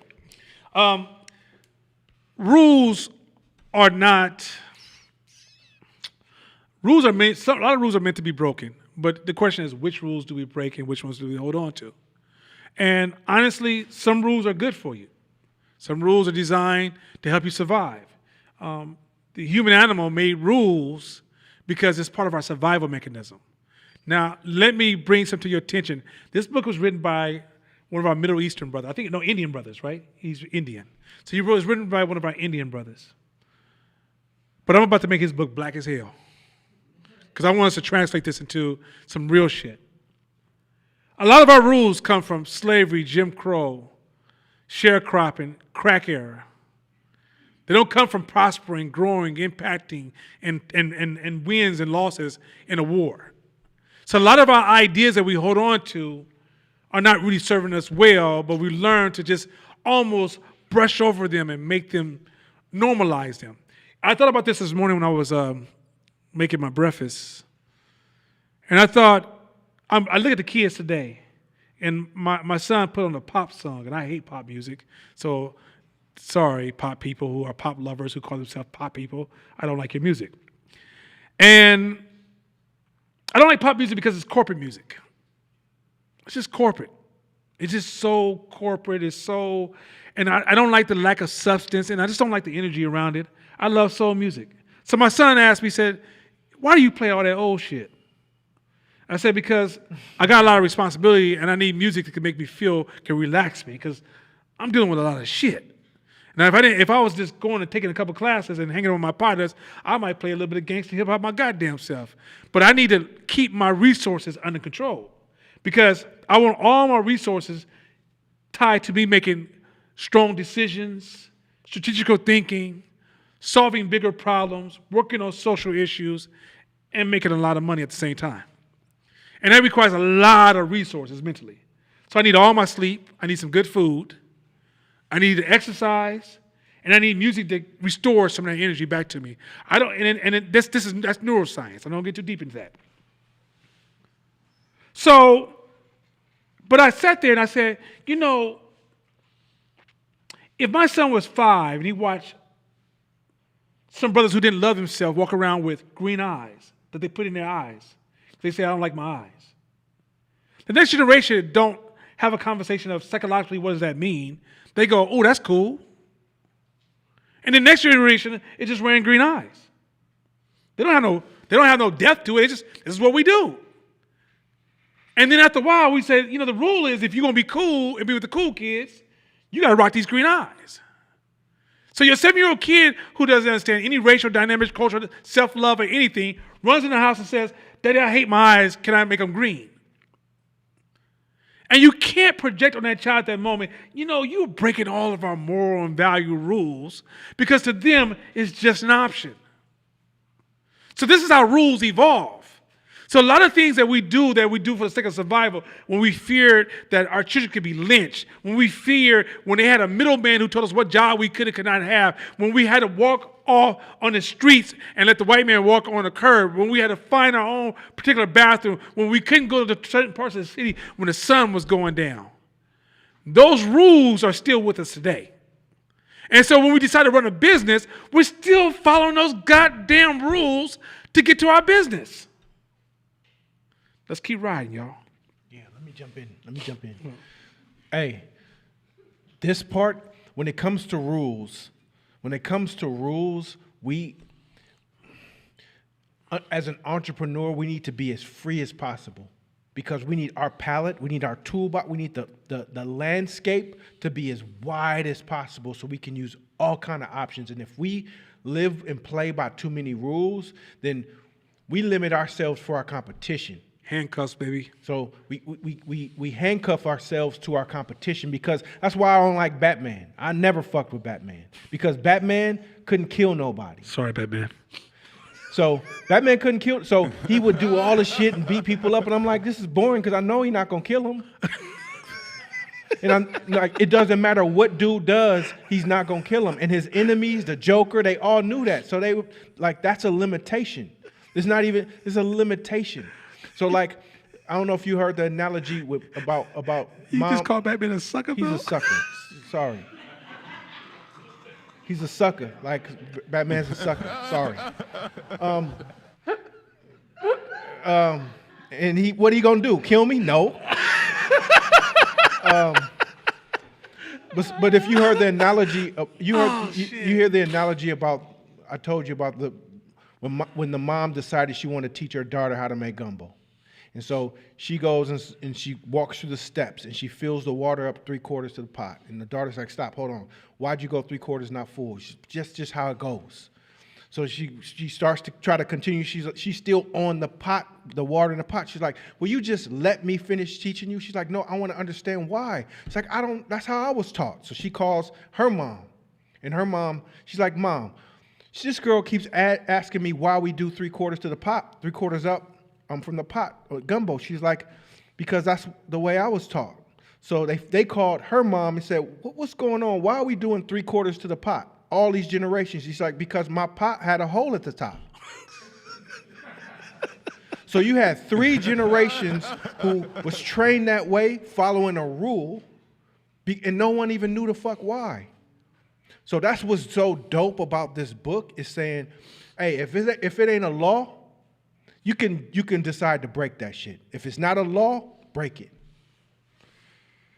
So remember I told you guys that it says, can you see something if you don't have a word for it? Language shapes what you clearly see. Remember I just told you that the average successful family, their kids experience 50 more million words than a poor family? That means when you're sitting there trying to strategize your way out of the ghetto, you can't see many things you're trying to deal with. You can't see all your options. Even when you start a new business, you come out the hood, you don't realize how much you can't see. And in your brain, you can't feel what you can't see. So it's not a matter of like, do you feel stupid or smart? You might even sound smart. I listened to Corey Holcomb and Zoe Williams, I think they had a beef. that. I watched that. Yeah, I don't know why I watched that hood ass I shit. don't either. That But was that hella shit just, you stupid. know why? Because the hoodness in them kind of remind me of us. It's like we come from that shit, right? They stupid. But straight up stupid. But you saw Zoe Williams go online, and he was using all these fancy sayings. But he wasn't really saying shit because he didn't pay that man his money back. Well, but my point, they don't know about that part. The point I'm saying is this. If you don't know something also, you also a victim of poor reasoning. So your friend can sit down with you and give you this reasoning and throw some big words at you, and you're almost manipulated on the spot.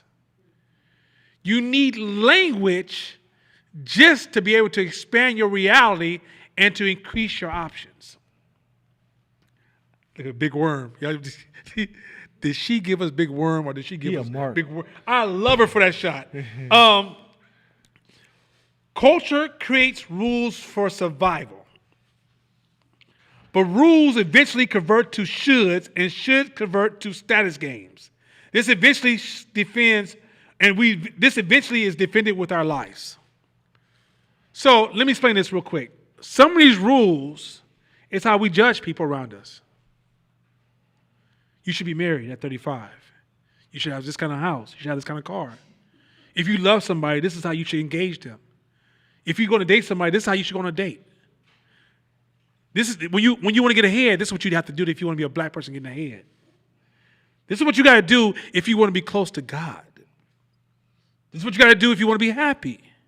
This is what you got to do if you got to keep a job.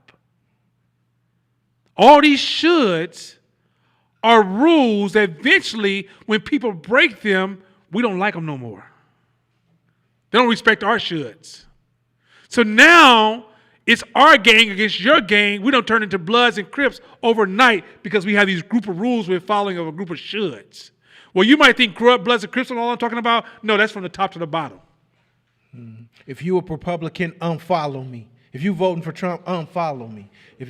I don't listen to Lil Wayne music no more because relax. Relax.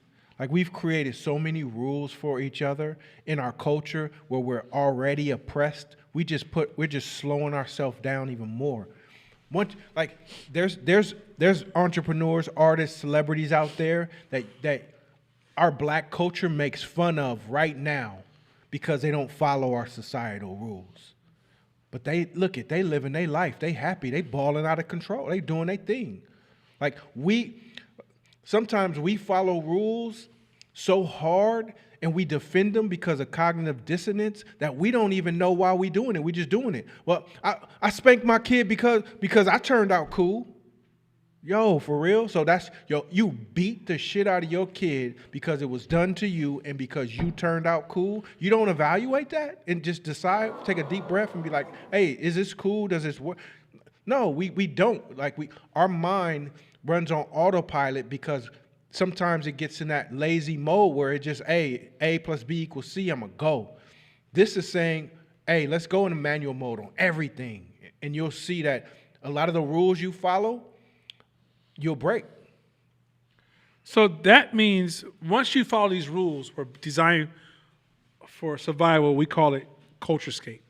Culturescape is a reality in your mind built on top of the reality that actually exists. This company, this law, California, in Oakland, you know what black people, what we usually do? I'm the type of person, I'm this person. When you say what you just said, that's your culturescape ideas of yourself you built. I've never really been a good person. Maybe I am supposed to. That is a culturescape. It's these ideas that exist in our head that starts to build and separate us from the actual reality we are actually in. When you go outside this building today, if you get a chance to drive by downtown Oakland, if you look at those buildings, pay attention to your thoughts. You think about who you think own them. Think about how long you think they're going to be there.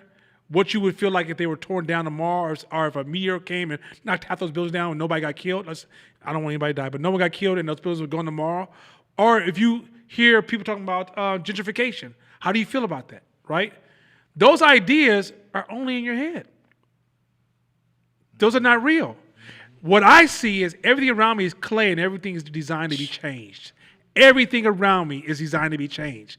It's a process, but everything around me. And let me say the word again. I didn't say something. Everything around me is designed to be changed. Yeah. And so once you realize that gentrification is a natural process, because if you look at the history of human existence, we're always migrating and changing. This part of West, I think a certain portion of this part of West Oakland was owned by the Latinx community before, right? And then that evolved and changed, and they moved to Fruitville, right? And what you see is, and who owned it before then? And who owned it before then? And this is just people telling us every day, all you motherfuckers gentrifying our motherfucking space, get up out of here. So the reality is that that's a part of how life works. It's always evolving and changing. I accept the evolution over what it should do. So once you accept that, you built up all these ideas in your head that when you look outside your window every day, you don't see reality. You see what you have formed in your head or what you're looking for. So for example, I remember Shakira has a sister that looks just like her twin, but she's a younger version. And Shakira's sister, I remember going over to their house, and they live beneath 82nd, grimy town. This is, dogs and everything. So the sister was walking home from the store, and she's a pretty young girl. And she just walking like ain't a care in the world, because her brain says, this is nothing. I'm sitting there waiting on her, and I'm looking around like, come on, girl, come on now. Come on, let's go to this house, come on, right? Because I see what I see, which is, that dude over there don't look cool. These motherfuckers over here don't give a fuck. And that dog about to hit that fence any minute now, so we got to hurry this up, right? Because that's how I see the world. We are two individual human beings with the same organs, but we saw two different worlds. And so what I'm suggesting to you guys is that you are walking amongst other people. And then let me add this next one. Go to the next one. Culturescape is not, everybody doesn't share the same culturescape. It's tribal. It's tribal. It's not individual. It's tribal. So your tribe, once you say, I am part of a tribe, you inherit their culturescape. I'm a Democrat, I'm a Omega, I'm pro-black, I'm a militant, I'm hip-hop, I'm a boss, I don't give a fuck. Like, any of those titles comes with a culturescape. Because then you start to buy into those beliefs unconsciously. Not consciously. Don't think that you sat down and you mapped out this dumbass direction or this limited belief. You've developed these thoughts unconsciously, because once you accepted the title, you became, what's the word I'm looking for? You became vulnerable to ideas that you don't consciously process. Yeah, also too, because us as humans, we're not carnivores, we're herd animals. So we have a natural propensity to want to be accepted and follow our herd. So once we accept the tribe, then our bodies are hijacked almost in terms of following the culture of our tribe that we're in. Second reason is our own insecurities. We have a desire to want to be accepted. So it's hard when you decide you want to stop smoking weed and everybody passing it and that shit passes to you. And you just said 2 days ago you're going to stop. Okay, I stop tomorrow. Because of those two things. You're in that tribe and you want to be accepted. Oh, shit, you ain't smoking today? Like, it is a propensity to do it. So a lot of your bad behaviors, a lot of your decisions, your choices, you're not really making them. It's once you decided to join that tribe, or once you're part of that, you're sometimes born in a culturescape. You don't realize it, and you never questioned it. Some of us have this romanticism that our parents are just great, flawless, amazing people because we see them in a recency bias. We don't realize my mama was Cardi B and my daddy was Lil Wayne. And they just learn to cut their hair and look a little different when I'm around now. But all this time they were hoeing and acting a goddamn fool. That's the real talk. That's real ass talk. So, sorry, Cardi, if you're out there listening. It is what it is. It's your choice, okay? Like a lollipop. All right.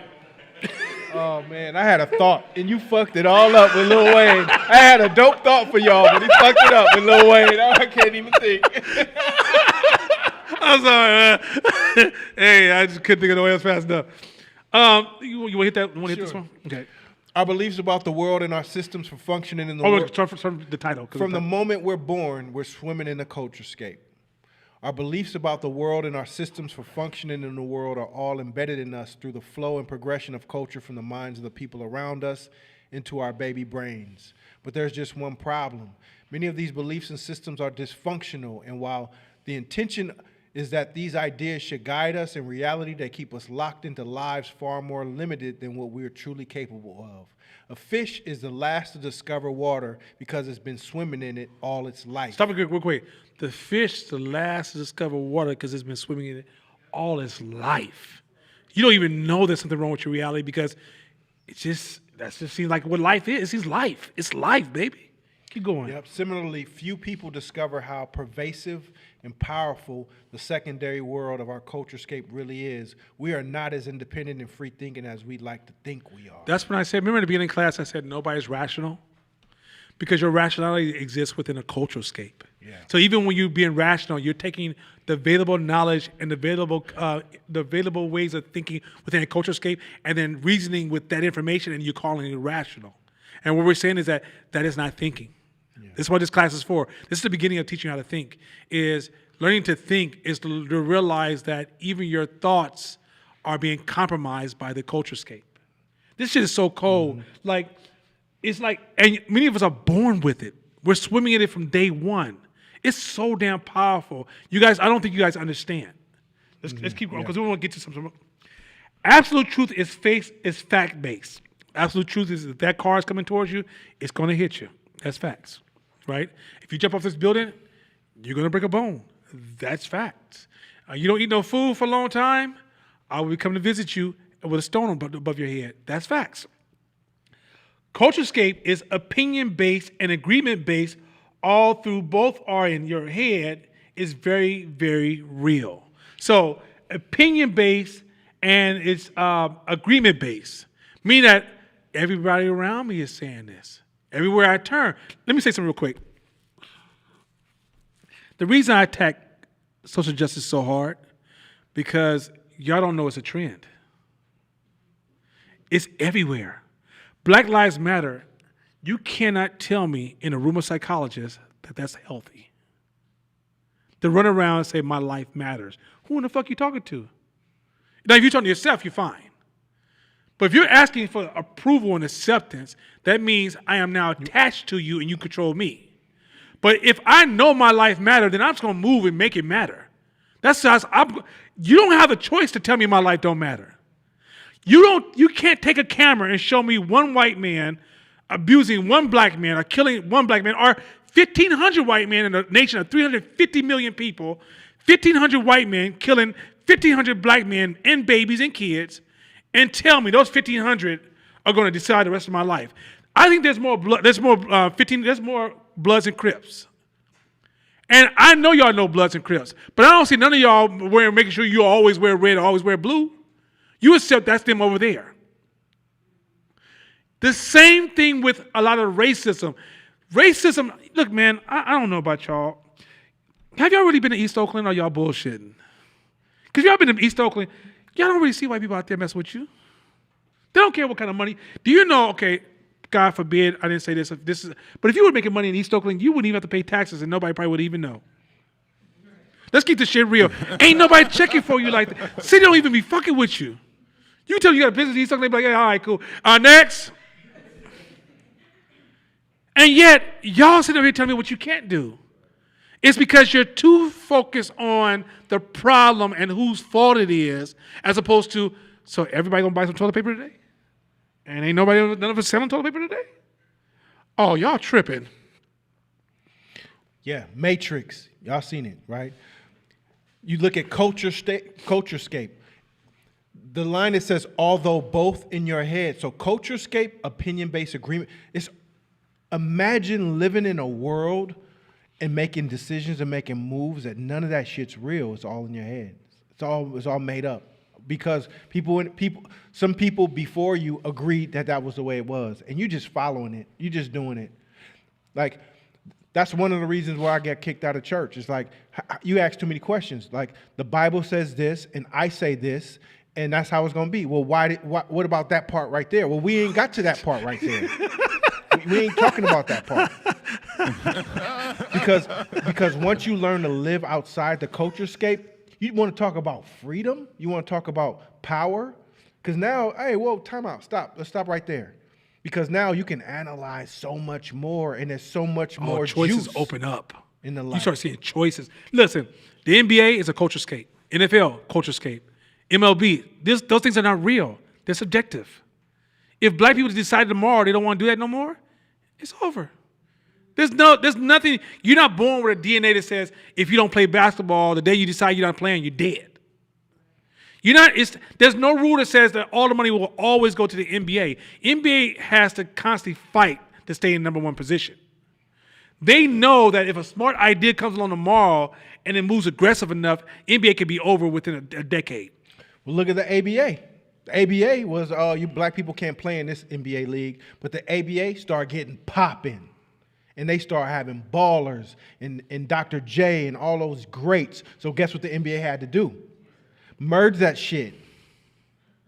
So it can happen again. Yes. It can happen But again. in your mind, you think, nah, Ice Cube crazy for trying to start his own league. Maybe not. Because he's not in the culture scape. He's been working outside the culture scape for so long, he's like, well, I'm going to do this. I'm going to do that. I'm going to try this. I'm going to try that. And the cool part is when you go outside the culture scape, don't expect to be cheered. That's why when we see you on Facebook trying to run your business, we laugh at you because we're thinking, nah, you ain't running a business. You're looking for status. You're not trying to make a profit. You're trying to be a prophet. Hey, when he posted Madam C.J. Walker, you talking about thinking outside the fucking culture scape? Whew, she's a Madam beast. C.J. Walker, in that Beast. time as a woman, the first millionaire, not the first black woman millionaire, the first millionaire woman. Because Beast. you absolutely have to think out of the culture scape in order to get in that game. Culturescape can be empowering and restrictive. So a lot of times in the culturescape, listen, you're running around all day long. I'm going to this next one. And your brain's on autopilot. You're on autopilot, right? And so sometimes when you're running around every day and you're like, okay, I got to make these fast decisions, it kind of fits that heuristic space where you're making quick decisions and you just rely upon the culturescape, right? I'm trying to figure out some cool people to hang out with. I'm doing this kind of lifestyle, so I'm gonna try to go over here where I think these people are gonna be at, and I'm looking for these kind of people to be friends. And sometimes that shit works out. It can be empowering. Sometimes you can take on a title, and somebody can say, "Hey, that's Dr. Court Smith." So that's a culturescape, and you go, and that allows him to move a certain kind of way. So it can be empowering, but sometimes it can be restrictive. This is the way it is. It's always been. Just can you just control your expectations, or because at the end of the day, this is the way it's always been, right? Or this I said so, or this is how we've done it for a long time. I don't know why you won't follow it. Or Martin Luther King said, Malcolm X said, when Marcus Garvey was here, he said. This is 2021. They didn't say shit. It's time to reinvent those words or place those ideas in context. But sometimes we trap ourselves with these the way we trap ourselves, and I'm going to get into this later on in the year, is called narrative thinking. You hear a beautiful narrative because human beings, we are victims of narratives. Somebody will tell us this beautiful story, and our emotion, we call this, we have this emotion. And emotion is called an affect.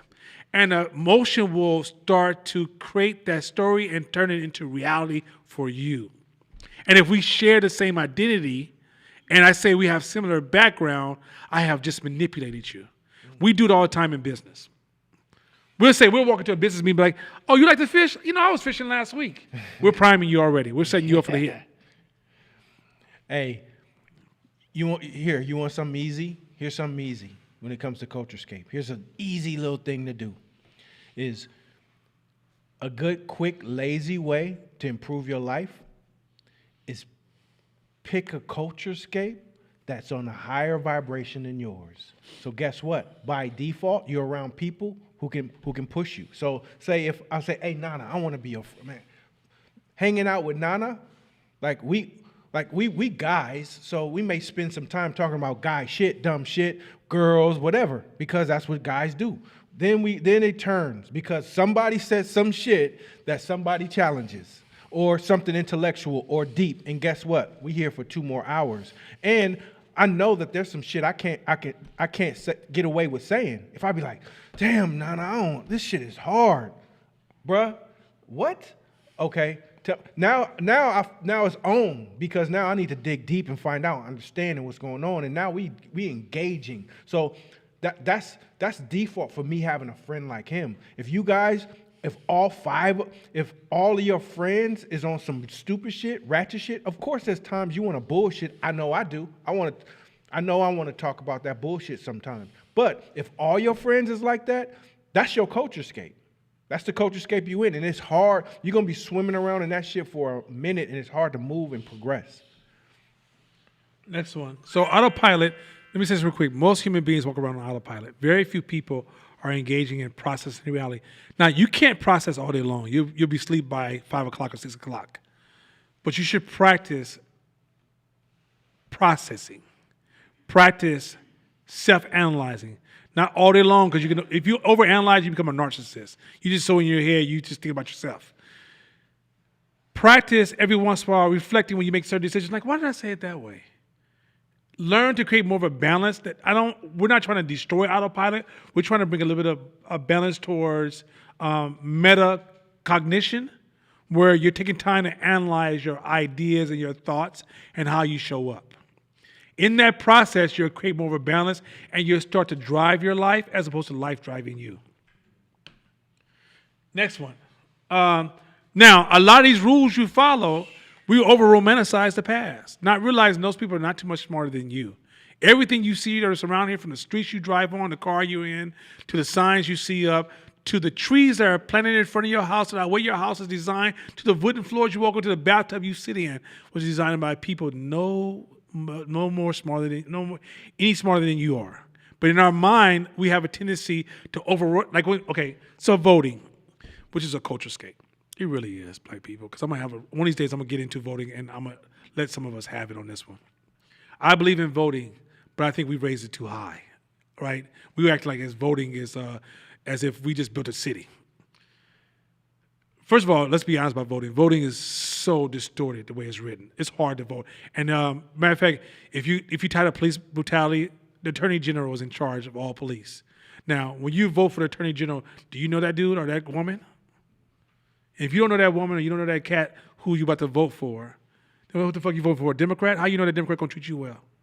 How you know they're gonna serve your interests? So in the end, you're just voting through a cultural scape, right? Number two, when you say, well, I voted for the next president, explain to me how East Oakland got better. I'll wait for you. Matter of fact, just text me, because I don't feel like spending class time. The point is this, it's a cultural scape. And so a lot of times we'll say, well, the reason we're so sensitive about voting, this is how they played you. This is called, this was a logical fallacy. They said, because people die for it. Hold the fuck up, Chuck. That in itself that's not a logical reasoning. What you're doing is you're trying to hijack my emotions and shut down my reasoning. And so what you'll find is that, yes, they died. Respect, and I love them, and I appreciate it. And maybe there's a lot of different circumstances that they were dealing with then that we're not dealing with the same context. Number two, most of the local voting that's happening, most people, here's the thing, you tell everybody, hey, black people, we all got to go vote, but we're not going to synchronize what we're going to vote on? How do we know we're not all voting against each other? These are deeper conversations that we got to go past the emotions of voting. If you don't talk about voting as one of our small tools in our toolbox, because it's just one of your tools in your toolbox, then we're going to have to really have a deeper conversation about that, as opposed to wearing a badge that I voted and think that's it. I'm the man or I'm the woman because I voted, right? And so what I'm explaining to you guys is that this culture scape thing is so cold that everything from voting to everything you could think of that you say this is why. If you say to yourself, why did my mama act like this? And I told you, well, mother's who you choose. No, if I'm born, then her influence. No, as you get older, you get the right to choose. Because your culturescape says, no, you have to be loyal to all of her values, and I'm telling you, no, you don't. Everything is up for question. Everything is up for question. It doesn't mean that you don't go back, because some things will serve you. Some things our ancestors passed down to us are amazing. And some things are part of our trauma. Some things are part of our conditions.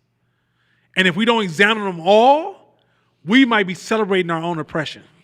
Religion, your church, the church you go to, your spiritual practice.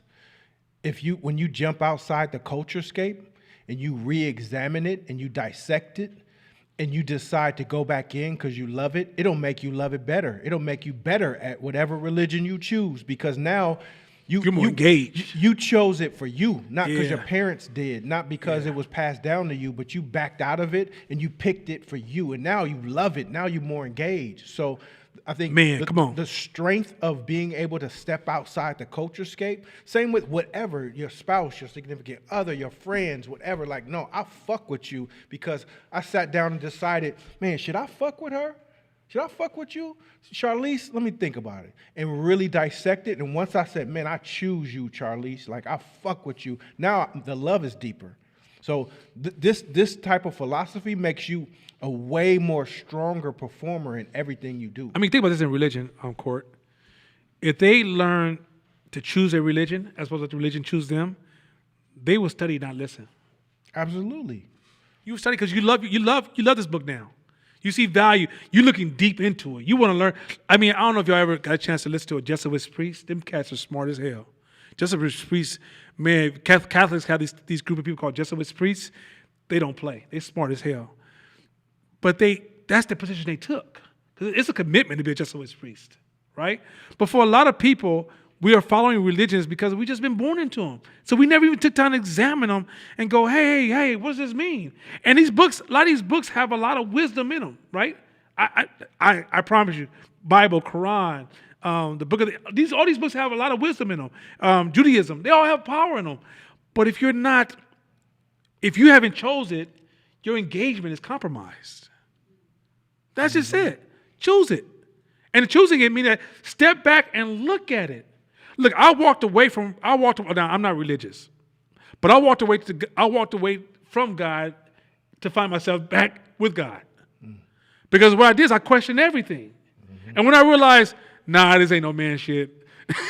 you can't, I ain't riding that one, pimping. You can't tell me, oh yeah, we just kind of, we here. Like, man, no, I can sit down for an hour and make an argument of why there's a God, right? And if there's not, it's a hell of a good gamble. I don't lose, right?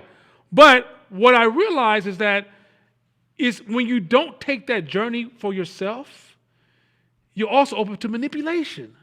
Because the culturescape means that your thoughts are limited to even assessing whether somebody's providing you insight or are they just running a system that you develop status through. That's church. I mean, check this out. This is a question. Is it true then that if you don't choose what's inside of your culturescape, you're a dog and not a wolf? Let's go to the next one. Real quick, because that's going to, I'm going to get a little sensitive, emotional. Hey, man, burn that sage. Light that sage. Quick. Hey, what's the question? Real quick, once you realize the world you are in living is in, you got to be fucked up. Once you realize the world you are living in is in your own head, this will put you in the driver's seat. So once you accept this, that's what we just showed you. Once you accept the world you're living in is in your head, you can start driving now. See, you've never been driving all this time. So yeah, you're right. Man, it's hard out here for black folks. And it seems like every time we try to get ahead, because you wasn't driving. Man, they won't let us because you ain't driving. See, if you ain't driving, then other people are controlling you. Yep. So you were right when you said it because you didn't understand you had the power to drive your own vehicle. In this class, like down the hall, they're not driving. But in this class, we're driving. Entrepreneurs have to drive. Next one. I'll try to get as close as I can to the end. Culturescape is so strong. This is the part where okay, let me just hit this. Just give me no more than a minute on this one. Culturescape is so strong, so self-reinforcing that it convinces us that life must unfold in a particular way. Let me tell you why culturescape is so strong. Because it's everywhere. Social media has amplified at levels you never imagined. You know how many bad ideas are circulating on social media? in everyday conversations, poor reasoning. Like when something happens in society and all those little pop-ups and memes and all this, oh, how that shit is horribly, Clubhouse. man, Clubhouse. just poor, right? Clubhouse. Pathetically bad. Sucks to the highest level of sucking. And so then if I come to you and say, hey, Shakina, why are you doing this shit? No, everybody's doing this shit. Oh, you tripping. Now you in some old real deep, all that. Oh, you going all deep all over my head. Nobody doing all that shit you talking about. Nobody in your culture scared doing all that shit you're talking about. But those people that you want to be, that's what they're doing. See, when you decide you want to be something, don't think because you thought you want to be it, you are it. And you understand how they think. Once you just set out on a journey, you are set on a journey to not be yourself, who you are today. Hey, when I found out, growing up a hip-hop, rap music kid, rappers raised us, right? Rappers raised us. When I found out E40, Snoop Dogg, and Ice Cube had been married to their wives for like 20-something years, my heart was hurt. I'm like, you done taught us all this bullshit about hoes and bitches and all this shit, and y'all in long-term relationships? Like, that's because they're feeding us the culturescape, and we're swimming around in it. And they taking no parts of it. Like, nah, that's for y'all. I don't drink. Jay-Z don't smoke. E40 don't do nothing. They rarely do any of that shit. They don't pop pills and all that shit. They just singing a song for y'all. So we swimming in this culturescape, going dumb and all this shit, fucking up our lives, our lungs, our minds, not realizing that we getting played. We the fish in a fishing bowl. Hey, real quick, triple this, y'all. When hip-hop came along, hip-hop original purpose was to was a news reporter of the shit that was happening in the hood. Tell the stories that wasn't being told in mainstream society, right? We were so suffering and had such poor educational infrastructure. How did hip-hop become leaders of culture? See, it was the bottom of our culture talking. So now the top of our culture doesn't lead, the bottom leads. I want y'all to trip on that one day. Like, we're following cues. Them motherfuckers put Tupac and Cal Berkeley. Man, if you don't cut that shit out, he made music. He didn't build. Okay, I'm not saying he was not influential. I didn't even say I love him as a great rapper. Great rapper. But we shifting the attention to say, hey, okay, that's like white people right now asking the Beatles, how do we move society forward? Elvis, what do you think we should have did to solve black people's problems? Motherfucking, okay, I'm sorry, I just went East Oakland. Yeah, that was a moment. Okay, bring it back. That's East Oakland shit. Sorry, y'all, back in other cities. So, all right, let's keep living safe, being practical and being realistic. Those are culturescape terms. Walking around being safe, that's what we've been preaching this whole time. Being practical. Can't you just be practical? Be realistic. Those type of approaches, if you walk in that path, which corporate America preaches this shit like I've never seen before, those ideas are trapping you. If you're talking about breaking the culturescape, you have a little risk in your blood, a little venture in your blood. When you break a rule, you're not sitting up all night long thinking you need to get high because you can't believe you just did that. College teaches you to live in the culturescape.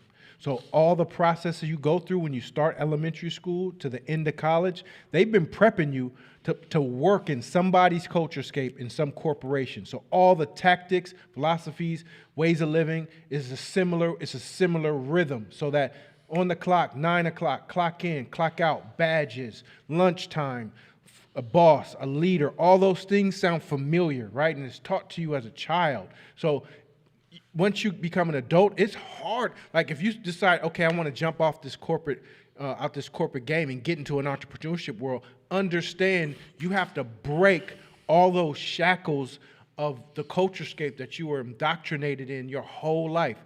All you bad kids, the kids who got C's and D's and F's. Yeah, you had no loyalty to the culturescape. You good and as an entrepreneur. Because you realized it wasn't working for you from the first place. You were anti it. So, but the ones with the A's and B's who mastered that game perfectly, you gotta be intent in terms of of actively learning how to remove those. And let me double tap this real quick, what he just said. I worked in corporate America before. I worked for PG&E. I worked for Nature Conservancy, Rudolph Center Foundation, and then I worked for a couple of .com companies. Well, .com, I won't hold it. .com is very close to being an entrepreneur because it was a startup and everybody was just renegading and building shit. But when I worked for PG&E, if you were a rebel, a maverick, rule breaker, you fired. You fired. Better be working at a certain time, punch in at a certain time, explain why you did this. How many times did you go to the bathroom today? Why are you going so long for lunch? Once you adjust to that shit and you go back in the wild, that shit's like being stuck in the middle of the woods right now. If I took you right now and dropped you in the middle of the woods, you'd be like, nah, come and get me. You playing. That's what it feels like when you first come out here. You feel almost naked in a cold-ass winter. You just convinced you about to die by tomorrow morning. And so I'm saying to you is that it's that much of a stretch. And so when you see us acting up here, well, when you see us talking, because we're not acting, you're going to feel a difference in our character. We're not like this because we on some old macho shit or some old, man, come on, man. That's just, I don't know where to go with that shit. This life made us this way. And we learn to say, hey, it is what it is. We got to keep moving. And once you understand that you carry the responsibility of people on your back, people are eating, sleeping, living on your back.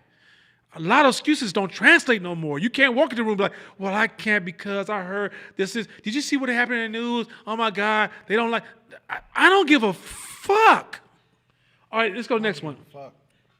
When outside the culture scape, the dips contain lessons and wisdom that lead to sharp rises in quality of life afterwards. Okay, this shit cold, and I don't think y'all get this one. We might have to talk about this as a double tap for next week. This shit cold. When you get outside the culture scape, see, when you in this culture scape, status, you're judged by status. So when you dip, you fail in your status. So when you come outside the culture scape, when you dip, you're first in your brain's thinking, oh shit, I'm dipping. Oh shit, I'm embarrassed. Oh shit, I'm losing my business. Oh shit, this went wrong. Oh shit, I went broke. Oh shit, I'm being sued. Oh shit. You want to talk about all this because you're almost sad and depressed and you feel less of a person because you lost status. But when you get outside the culture scape, we don't play status games no more. And when you fall on the other side, it's a sharp rise. I said I'm preaching almost on that one, but this is getting, I don't think y'all get how, this is so cold. When you discover this, it is spiritual. Yo, this shit is It's spiritual because all of a sudden you realize, oh shit, it went hard. So when COVID hit, my brain said, oh, what's the gift? Let me help you out. I lost my mother in 2003 to breast cancer, right? I love mom. Mom's is deep in my heart. Her death was my greatest gift. I became greater when my mother died. See, I'm even still choked up now when I say it. I can't even still say it, and it's 2003. You know, that's 18 years ago? Had to do my math real quick. 18 years ago, yeah. And when she passed, I wailed at first. I didn't know wailing was, but I actually wailed. It's a sound that comes out of you. It's just crazy. Never did it again, never did before. Just happened one time. And before she died, I would shake your hand. I didn't see you. I would hug you. I didn't give a shit about you. If I fuck with you, I was only coming for what I wanted. Right? I was the brother at the club with 2 drinks in his hand, profiling, walking through, and only speaking to people just as popular as me. When my mother died, I realized the warmth of a hand, the warmth of a soul, a person sitting in front of me, taking life for granted, the value of life itself. I value relationships. I used to be able to dump a person, because I came through the crack era, so I watched so many people die that I've developed a trauma of just letting people go fast. And so then when my mother died, I put brakes on that shit. And if I connect with you, I fucks with you. If I don't, I don't. And when I see you, I don't judge you. I try to understand you. My mother gave me that gift. Everything. And that's the hardest pain I've ever felt while I've been alive so far. And so what I'm saying to you is that it will hurt. There'll be some sharp falls, but some sharp rises. And once you understand it, and you won't get it until you get out here. But when you fall, don't hold your head down. Focus on what's next. And you'd be surprised. Look, if this game didn't break you, you can't make it. Your ego's so hard. You are so cocky about your goddamn beliefs. My mama was this way, my daddy was this way, my auntie died so I could be this way. And you don't realize that the way you're speaking, that you just kind of become solid and hard and rigid. And life breaks you and cracks you and softens you and makes you flexible and allows you to move differently.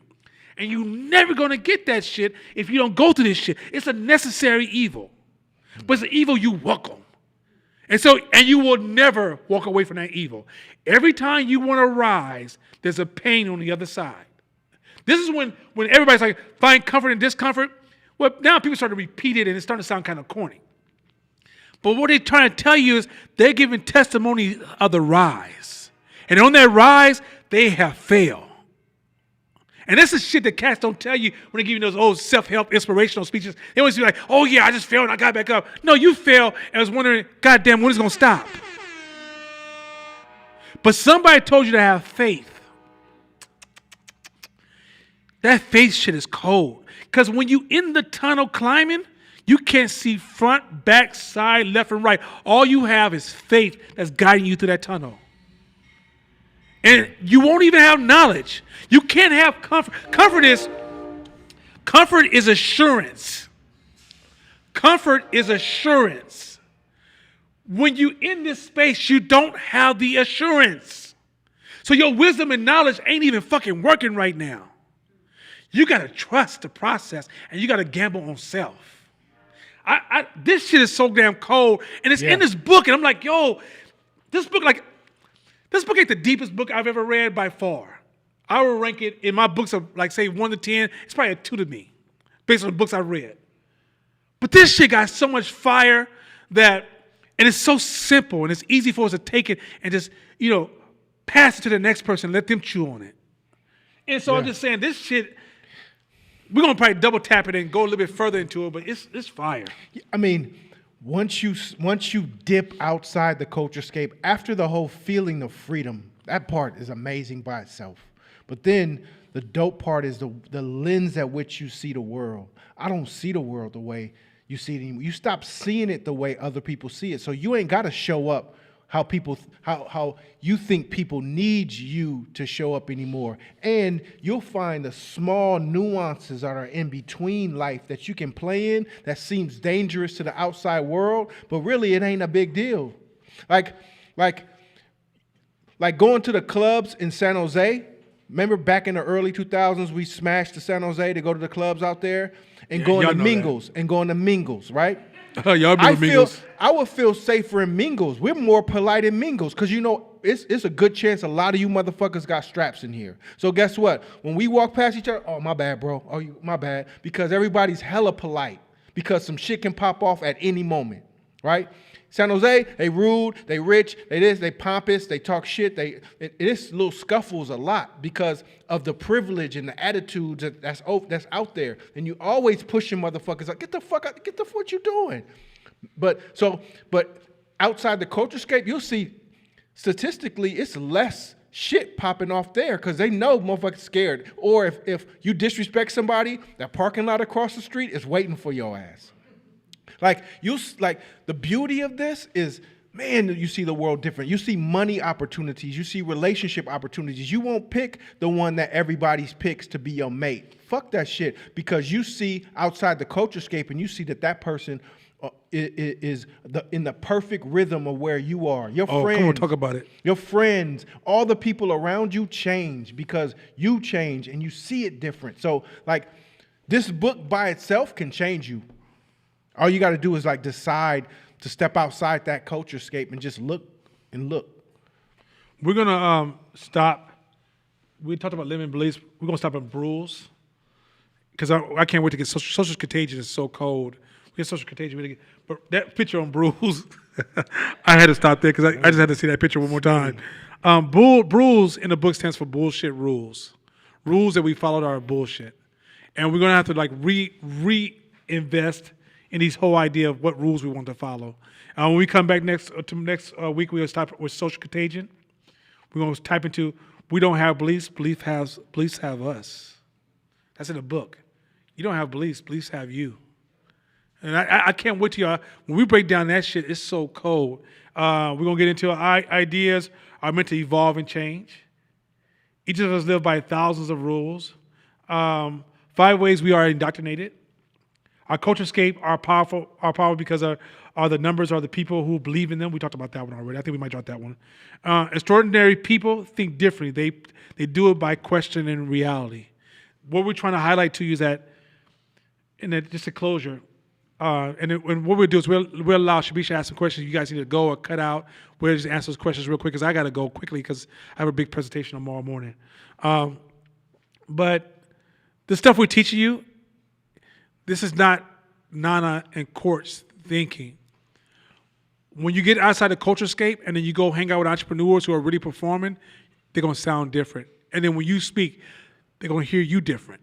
And you will hear things you never heard before. But just because you want to get outside the culturescape or just because you just learned this in class, don't think when you go home, don't weaponize this and think that because now you out the culturescape, now you about to check your mama or your friend or your sister or your woman or your boyfriend about how they in the culturescape. This shit gonna take a minute to get outside of, so don't get no false sense of confidence. You old culturescape ass motherfucker. You in the culturescape. Yeah, so just check yourself at the door. So if y'all want to stay around, listen to Shabisha, you're welcome. If you need to go, hey, we definitely understand. We definitely went over by 12 minutes, I think it is. I hate that big ass clock. Anyway, so go ahead and answer that question real quick, and then we're gonna get out of here.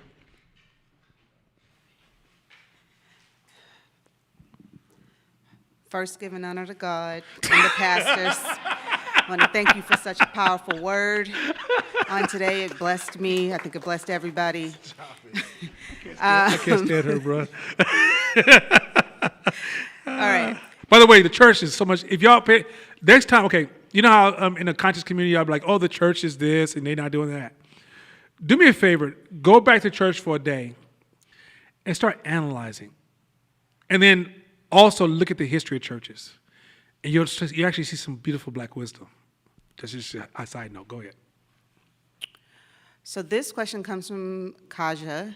So she said, this week's reading talked about the downsides of the culturescape and walking away from the safe and familiar. I assume people are usually walking toward creating opportunities around what they either know or love.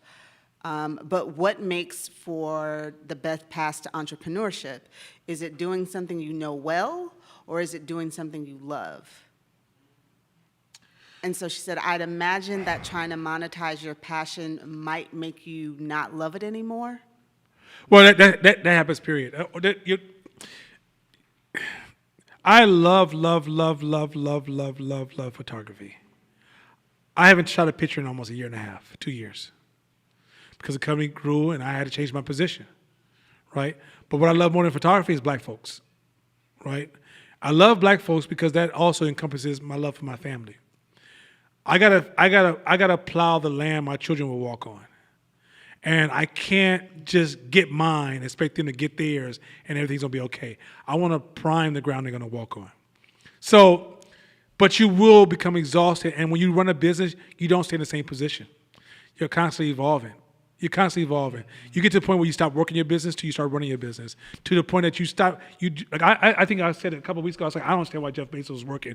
And then this week he said, I'm out. And I was like, yeah, that makes sense. Because at some point, you being there doesn't even make sense anymore. Or you sit on the board, you just get your checks coming in, you move on to the next thing. That's number one. So let's not look at starting, wherever we start, that's going to be our chain and ball for the rest of our life. That's so far from the truth. Number two, once, at the end of this year, this class, what we've also noticed is a lot of people have changed what they want to do because they start to think different and see the world differently. When you come outside of the culturescape, you see more options. Third thing, what you're good at quite often is a limiting belief because you're focusing on what you're also not good at. And what you're not good at is just a skill. If you really want to do something, you can inherit that skill. It may take time, but if you feel like you don't have time because you believe this limit that you don't have time and it has to be done tomorrow, and if you're not rich as fast as the next man that you saw on TV, that's so rare case, that's why it's on TV, then at the end of the day, you won't engage it because of the limiting belief in your head. So that whole idea is kind of anchored quietly in the limiting belief. And so what you're good at is whatever you want it to be. Whatever you want to be. Look at Kobe. When Kobe walked away from basketball, God rest his soul, and that's one of the most heartbreaking stories of 2020. Look how he was like, hey, basketball was what I was doing now. I'm about to do this because I made these. When he was playing basketball, he was investing in himself. So if you're investing in yourself, fortunately, as you move through life, the destiny will, or the journey we're on will give us so many gifts and so many lessons and so many directions that I think there's lessons of confidence. This is the conversation you have when you first start. And that's why we always tell you, just start. Because once you start, all that shit twists anyway. That's where I was going to go, is that right now, you have in your head right now what you're good at, what you love, and that it may or may not be true. Once you start looking outside the culturescape, you question everything, including those things. And if the answer to those questions is, man, I love this shit, I love this shit, then maybe you do. But culturescape is how you see the world now, the lens at which you look at it. You may say, do I really love it? Well, what is it? Or maybe I don't love it. What I love is my mom, and my mom loved it. And when I used to do it, it made her happy, and I'm just pleasing my mom. Wait a minute, I don't love this shit. Or you think there's a fast path to happiness. So you don't know, the culturescape, stepping out of the culturescape allows you to see the world a certain way and different and better. So you don't start with that and keep going. But now you got an expanded lens at what you're looking at. This one comes from T. Her question is, as an entrepreneur with the understanding that consumers are impacted by the culturescape, what is the strategy to market to them or get business from the differences of culturescape? So empathy is a path back. Look, you don't come outside the culturescape to shrink people in the culturescape. You come out the culturescape to gain more options on how you navigate in and out of the culturescape. So for example, weddings don't really excite me at all. But if a close friend is getting married, I will show up because I'm showing love for that person. But I'm not be like, oh my God, that's not me.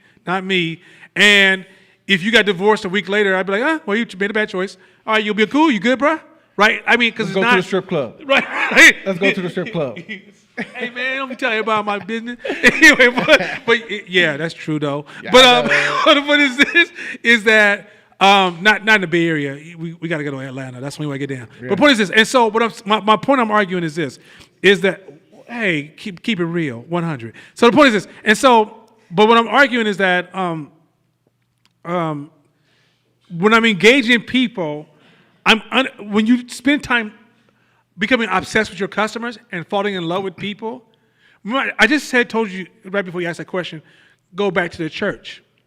The average minister has to teach on a 4th grade level because that's what the majority of his congregation is coming at, right? So if you're at a 12th grade level or you at a PhD level, you might not find that conversation interesting if you just go in there for just knowledge. But if you just go back there and just observe and see the spirits and the people, you will see something different that you may have never seen before because you were sitting there thinking about what you don't agree. I don't believe in Christianity. I'm not this person. I don't believe this the other. But if you just go there and just sit, you may see some things that are like, oh, wow, this is how they're dealing with some of the challenges they're dealing with. This is how they're showing up to the moment. This is how the black person got over that hill. This is how grandma was able to feed you back in the days. But you can't see that if you're stuck in this story, right? And so what I'm saying is that we are outside the culturescape, but we find all within the culturescape just as interesting. And when we see people in the culturescape, we don't disturb everybody's reality. Often I hear shit all the time, and I promise you, if you talk to me between here, next 2 to 3 years, maybe 60% of the shit you're going to say to me, I'm be like, no, that's not true. But I will never let you know that, because that's what you need to believe at the time. I do not control your evolution. You control your evolution. I'm only supposed to speak to you when you ask me, can I have some insight? Yep. It is not my job to disrupt your life. Yep. Yeah, I just want to double tap on be obsessed with your customers. The end. So once you are obsessed with your customers, fuck Batman. Once you're obsessed with and fuck Batman. Once you're obsessed with your customers, then that allows you to understand their culturescape from an observation perspective. What do they like? What do they do? What things get? What makes them? Okay, what colors do they do they tend to lean towards? What music? Obsession with their customers. Once you gather all the data from your customers, what you're looking at is their culturescape. Yeah. So then you're looking at that culturescape and you can see, practice ways on how to influence it. The world's full of tribes. Also, too, let's say this real quick. Everybody, fall in love with people. Learn to love people. Pull the race off of them. Pull the gender, the sex, the height, all that stuff. I know I want to do it, but I'm not going to do it. But pull all that off of them and learn to love people, and it will make you such a... Because listen here, every time you see something you don't like, even if it's stupidity or they could do better, the only person who's going to hurt from that is you. Learn to love people, man. I mean, really love people. Doesn't mean you have to love everybody. You don't have to sleep with everybody. You don't have to hang out with everybody, right? But just learn to love them. If you learn to love, I promise you the power of love. And I don't want to get corny. Like I'm not trying to be a fellow Christian because I think they do it the best. But I don't think you get the importance of love. Now, Christians are good at love, but they talk about love. Man, love is fire in the church. I'm saying, learn to love. Learn to love, and if you learn to love people, then because you don't realize when you're judging people like, oh, he's stupid, he's dumb, you're going back into another culturescape. Last one. This is from Melanie. Oh, that's my sister. Mm-hmm. Hey, that's my sister. I'm bullshitting you. I love that girl. I mean, I have blood sisters, and then I have sisters. That's my sister. Your sister said,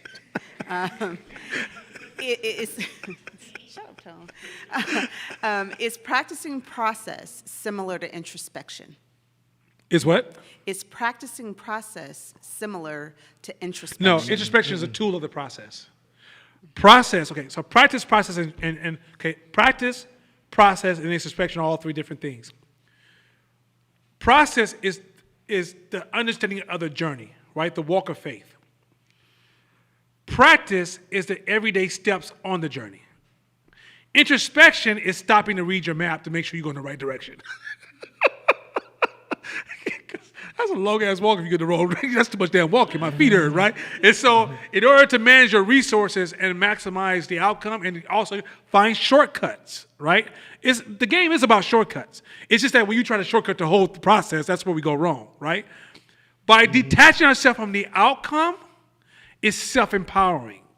By attaching yourself to the outcome, I'm going to get into generosity and self-faith in a way that y'all never heard before in the upcoming weeks. And it's going to be about the way we're processing the process. Anytime you start to over-focus on the outcome, you cheat the process. I'm going to dive so deep into that so cold that I'm going to show you all some values that you've heard from Christianity, Islam, mama and grandma that you just didn't understand. And it's going to be cold. With that being said, Melanie, I love you. I love everybody here. I love people. I love all y'all. I'm going to rush out of here because I have to be, I'm doing this lecture to all of San Francisco General Hospital. I'm speaking to all the staff about how to see black folks and get rid of the word people of color and how to service the needs of black folks. And I got to cut through the cloudiness of social justice culture to talk to social justice, because social justice culture, they can't wait to slap somebody's hand. So I got to maneuver around all them people, shrink bring that temperature down, and then hit them in the throat. So I got to get home and prepare this presentation. So that being said, love everybody, love those online. See y'all later. Peace.